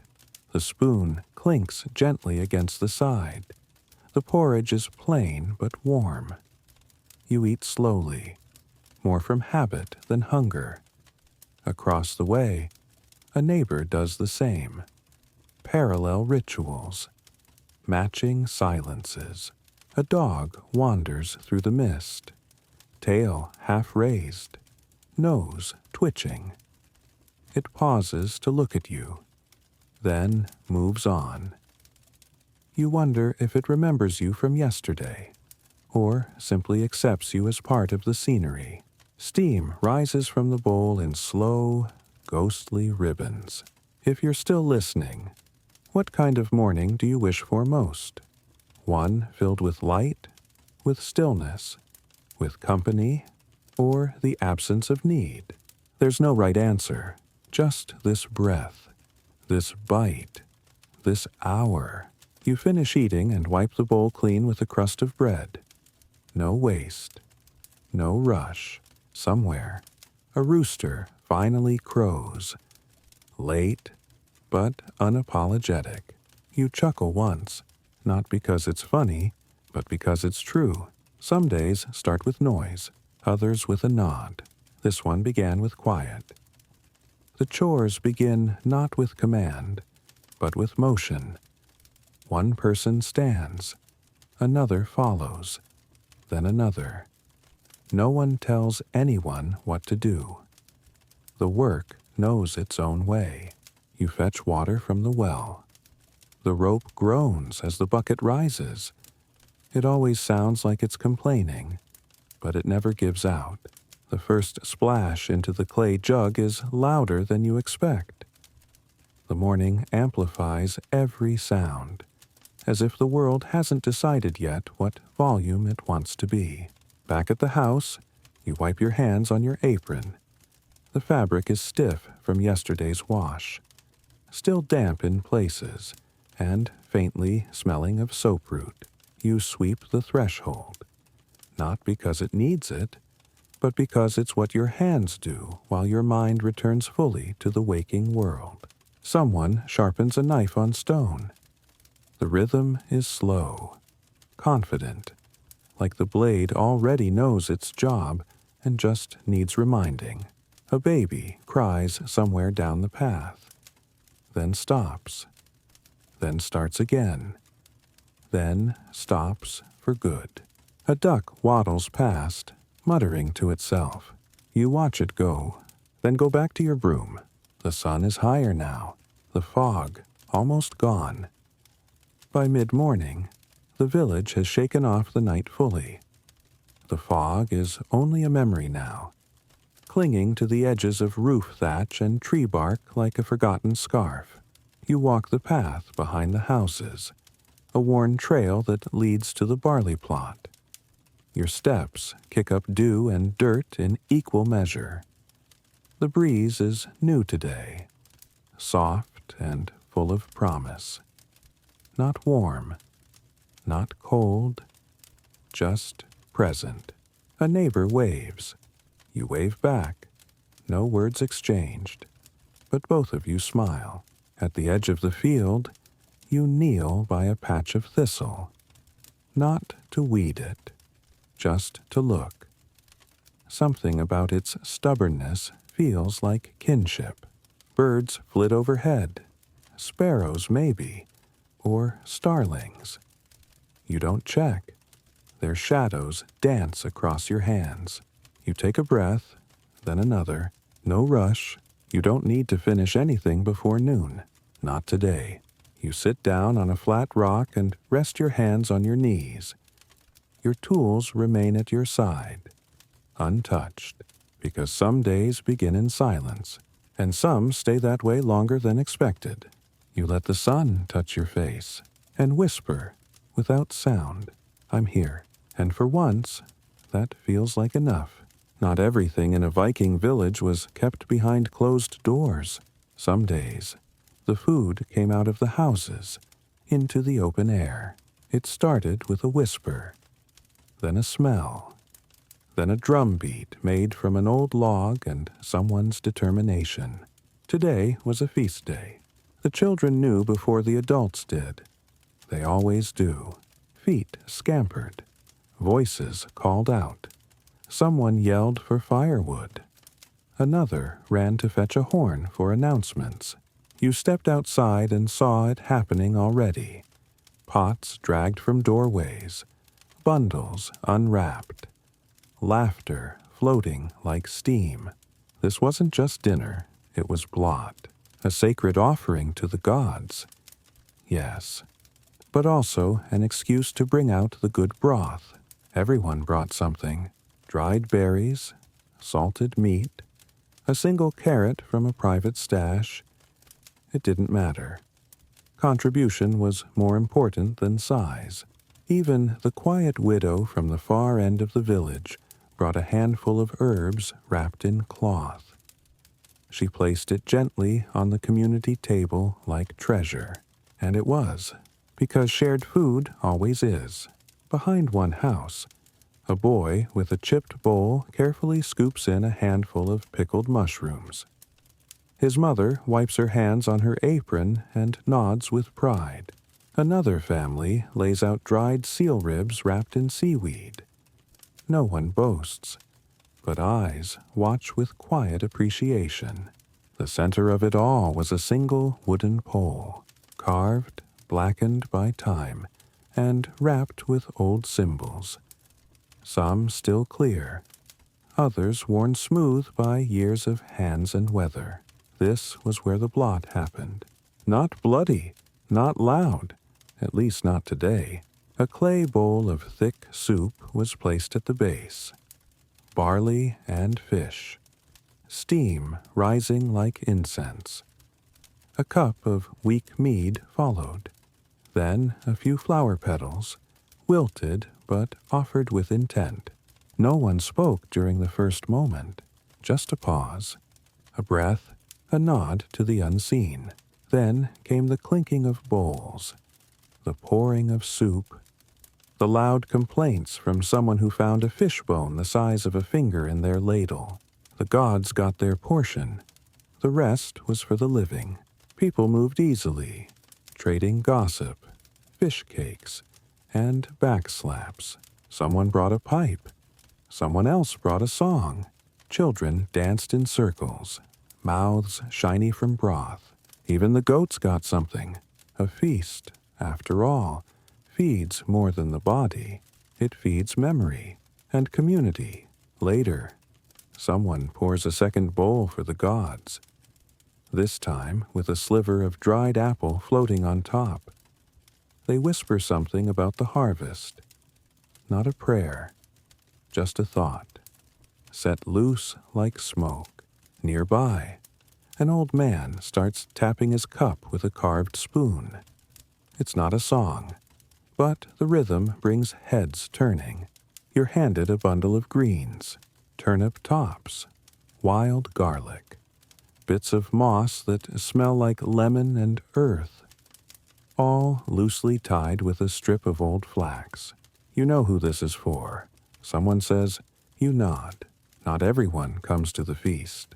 Some stay behind, too tired, too old, or simply too shy.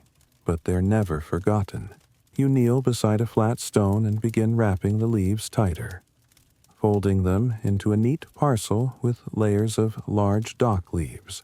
They're not fancy, but they stay cool, and they carry meaning. Across the way, a child mimics your folds, creating a tiny parcel of pebbles. They offer it to a nearby dog, who sniffs and promptly sneezes. You smile.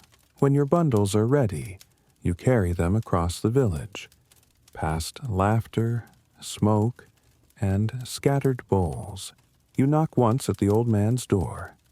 No reply, so you leave it hanging on the peg outside. A thank you without words. A gift that expects nothing, but gives warmth all the same. At the last house, the door opens just as you turn to leave. The old man doesn't speak, but his eyes soften.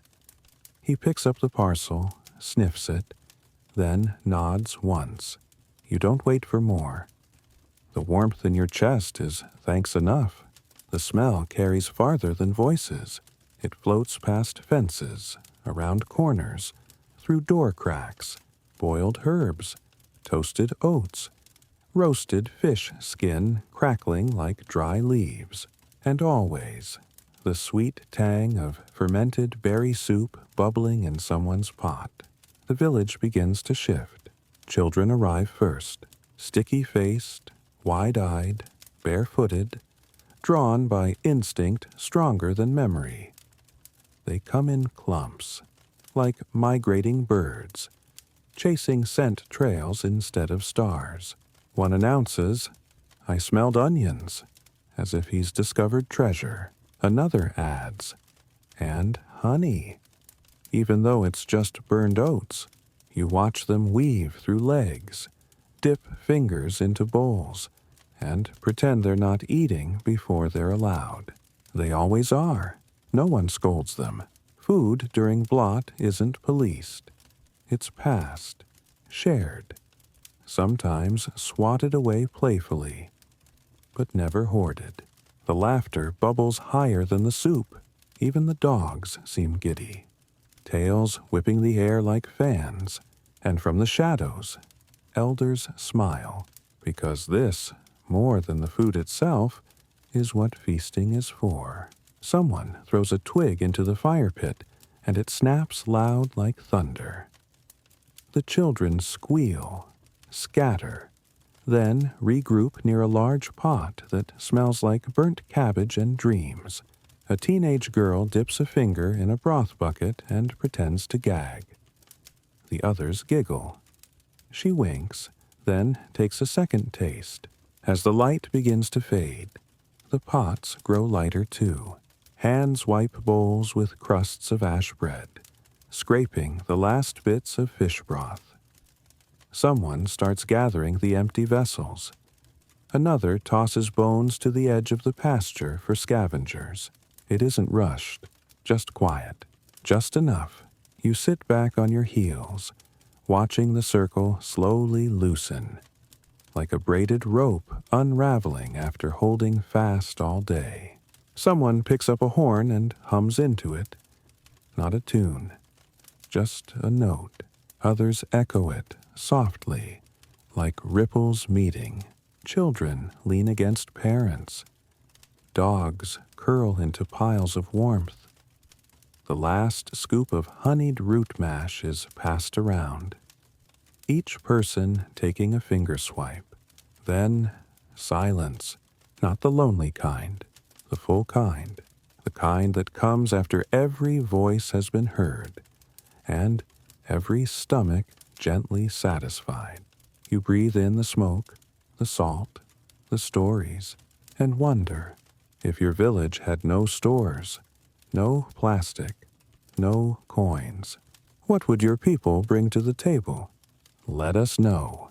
And as the night rolls in like a slow tide, you think of other villages, other circles, other feasts, not just Viking ones, maybe some in your own life, maybe one that hasn't happened yet, but will. All it needs is one pot and someone willing to share. It starts with a whisper, not from a god, not from the wind, just from a tired voice near the ashes. One more bite? Heads turn, some shake, some nod, and like that, the feast stirs again. A few spoons scrape the bottom of the pots. Fingers pat around bowls for crumbs. A half piece of flatbread appears from someone's sleeve like a magician's final trick. You're not hungry, not really, but your body says yes anyway. The last bite doesn't fill your stomach, it settles your heart. A toddler is already dozing against their mother's side, crust still in hand. The fire cracks, soft now, more whisper than blaze. You reach for a final nibble of cheese, a sliver that tastes of smoke and age. It melts slowly, deliberately, like the day, dissolving into quiet. No one speaks, not because there's nothing to say, but because everything that mattered has already been shared. You lean back, arms around your knees, warm, whole, still. A few embers blink lazily under the ash. A dog yawns. Someone offers a finger's worth of jam scraped from the bottom of a wooden bowl. Another chuckles and says, "Might be more flavor than food in that." You take it anyway. Sweet, sharp, faintly fermented, a taste of berries picked weeks ago. Sour now, but still kind. Someone lifts the last piece of bread. It's rough, misshapen, the edges slightly burned. No one reaches for it, not at first. Then 3 hands move, hesitating, then pausing again. You smile. So does the old woman sitting nearest. She breaks it in half, then in thirds. No ceremony, no fuss, just instinct. She passes one part to you, one to the boy beside her, and keeps the smallest for herself. You all chew slowly, deliberately. It's not the taste that matters. It's the rhythm. Chew, pause, swallow, breathe. A kind of ritual that has no name, no rules, only warmth. Beside you, the boy picks a crumb from his shirt and eats it like it's a jewel. You don't laugh, because you've done the same. You wrap your fingers around your piece a little tighter, like it might carry you to morning. And in a way, it will, not by filling you, but by reminding you that you're not alone. You hear someone murmur, "Bread never tastes better than when it's the last." Another nods, chewing thoughtfully. 3 people, 1 bite, no greed, just gratitude. The boy licks his fingers clean. The woman smooths her skirt with the edge of her palm. You tuck the memory in your pocket like a keepsake. The meal is done, not finished, just done. You rise slowly, knees creaking, and shuffle toward the basin near the longhouse wall. There's no soap, just warm ash, sifted fine, and a small bundle of crushed leaves. Mint and spruce tips mixed together. You dip your hands into the basin. The ash feels soft, almost silky. The leaves leave a scent that clings in the quietest way. No one rushes. A man hums as he wipes his fingers on moss. A girl giggles when a bit of leaf sticks to her nose.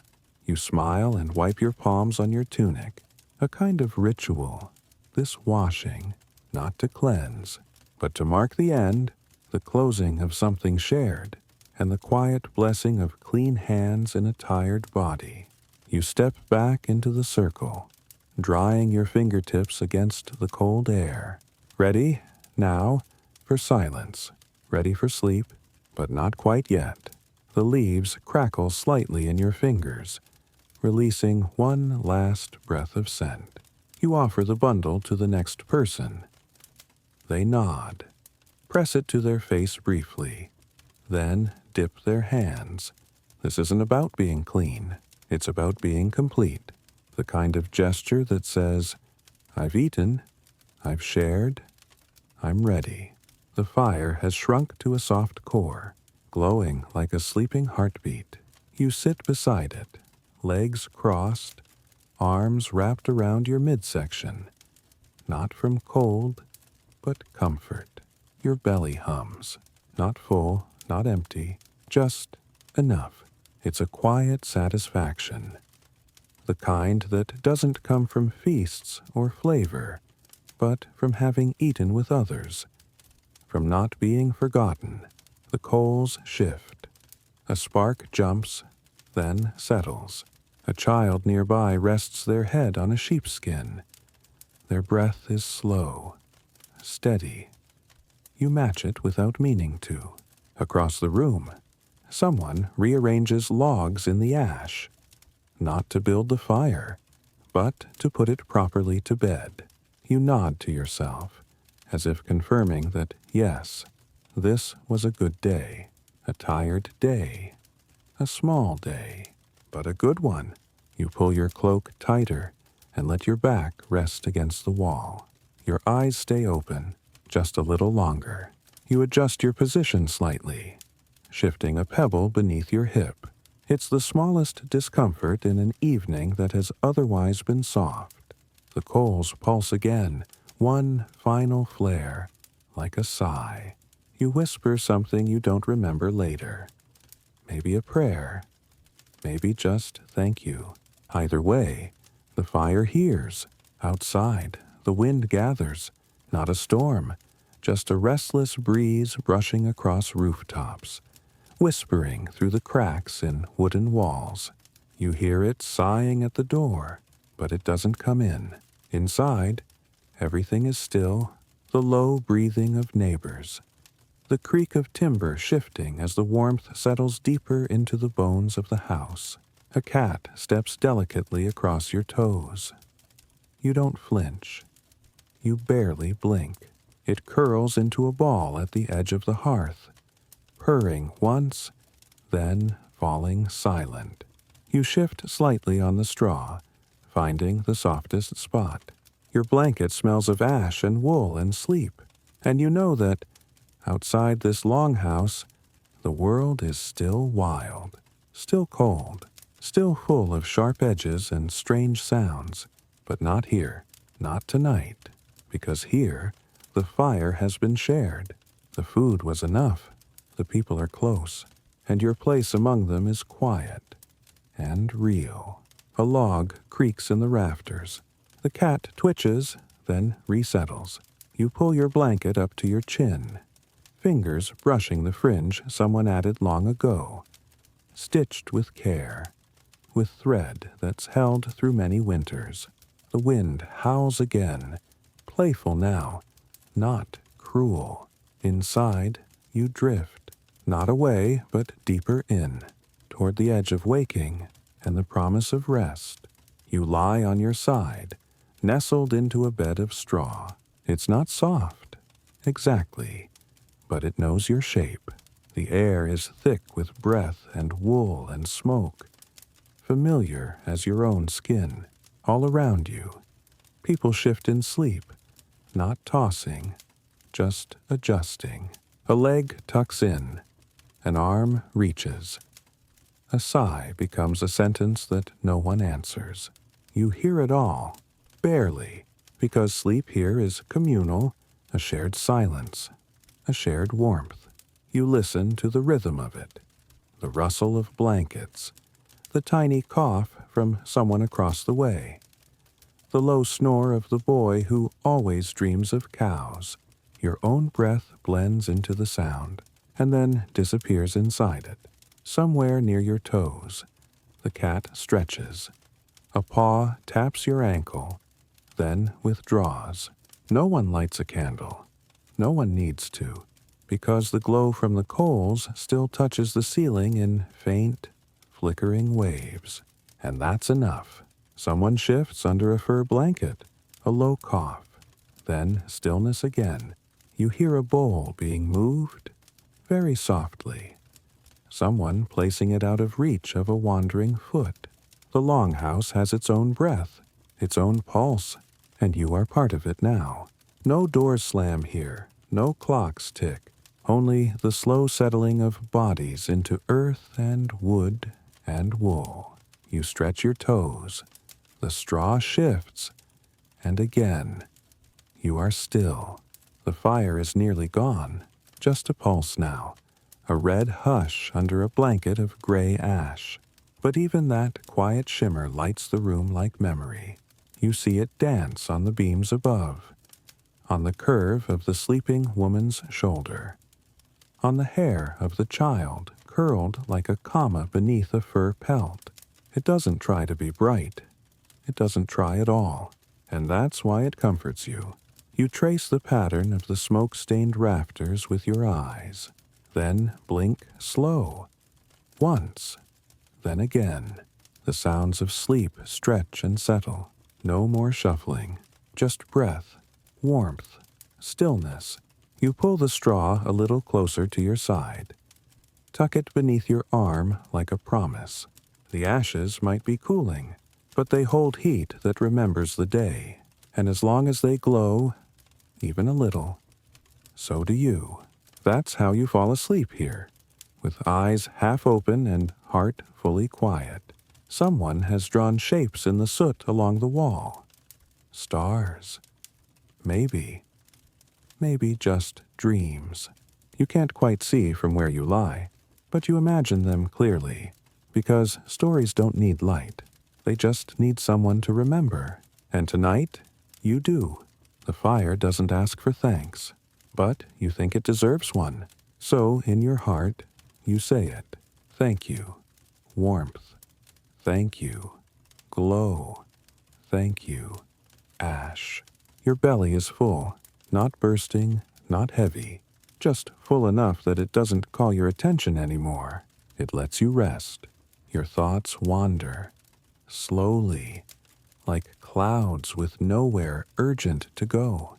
You remember the bread, the laugh when someone dropped their spoon, the song someone hummed while peeling onions hours ago. Every small piece fits into the quiet like a puzzle you didn't know you were solving. You shift onto your back. The rafters above no longer look like wood. They look like the lines of a story, told in smoke, in breath, in the rhythm of shared meals and worn hands. You place your hand on your chest. Feel the rise, the fall. Your body is here, and so is your mind.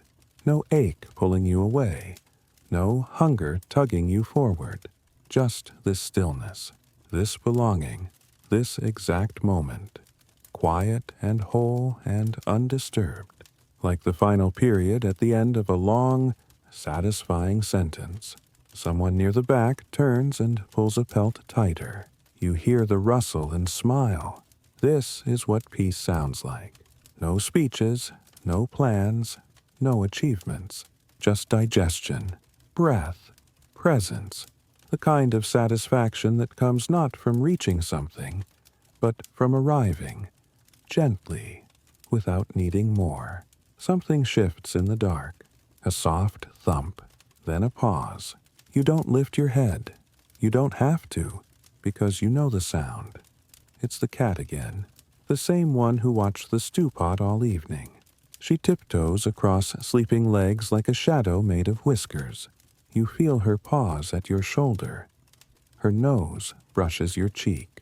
Then she moves on, toward the warmest spot. Probably the boy with the softest blanket. You smile without opening your eyes. There's comfort in knowing even the animals follow the same nighttime rhythm. No panic, no chase. Just small missions of warmth and habit. Outside, a breeze rattles a loose shutter. Inside, the only answer is the creak of straw and a deeper sigh from someone further down the room. You tuck your chin under the wool. The purring fades into the quiet. The cat has claimed her place, and so have you. A small laugh, quickly hushed, ripples from the far side. The cat may have stepped on someone's face again. It happens. No one minds. It's part of the rhythm, part of the odd choreography of shared sleep. The way everyone somehow fits without needing to ask. Your breath deepens. The final ember winks once, then fades. But you don't need it anymore. You are warm, not just in body, in presence, in memory, in the simple miracle of having eaten, of having been seen, of having rested without being asked to explain yourself. The room is quiet. The night is whole. You close your eyes fully now. No more half-sleep. Just surrender. A murmur escapes your lips. No one hears it. Not really, but maybe someone does. Maybe someone always does. A word, a farewell, a gentle promise. Good night. And just before your thoughts disappear into the dark, a whisper touches the edge of a dream. Next time, we'll visit the city where soup was currency. And with that, the longhouse breathes one final breath and sleeps.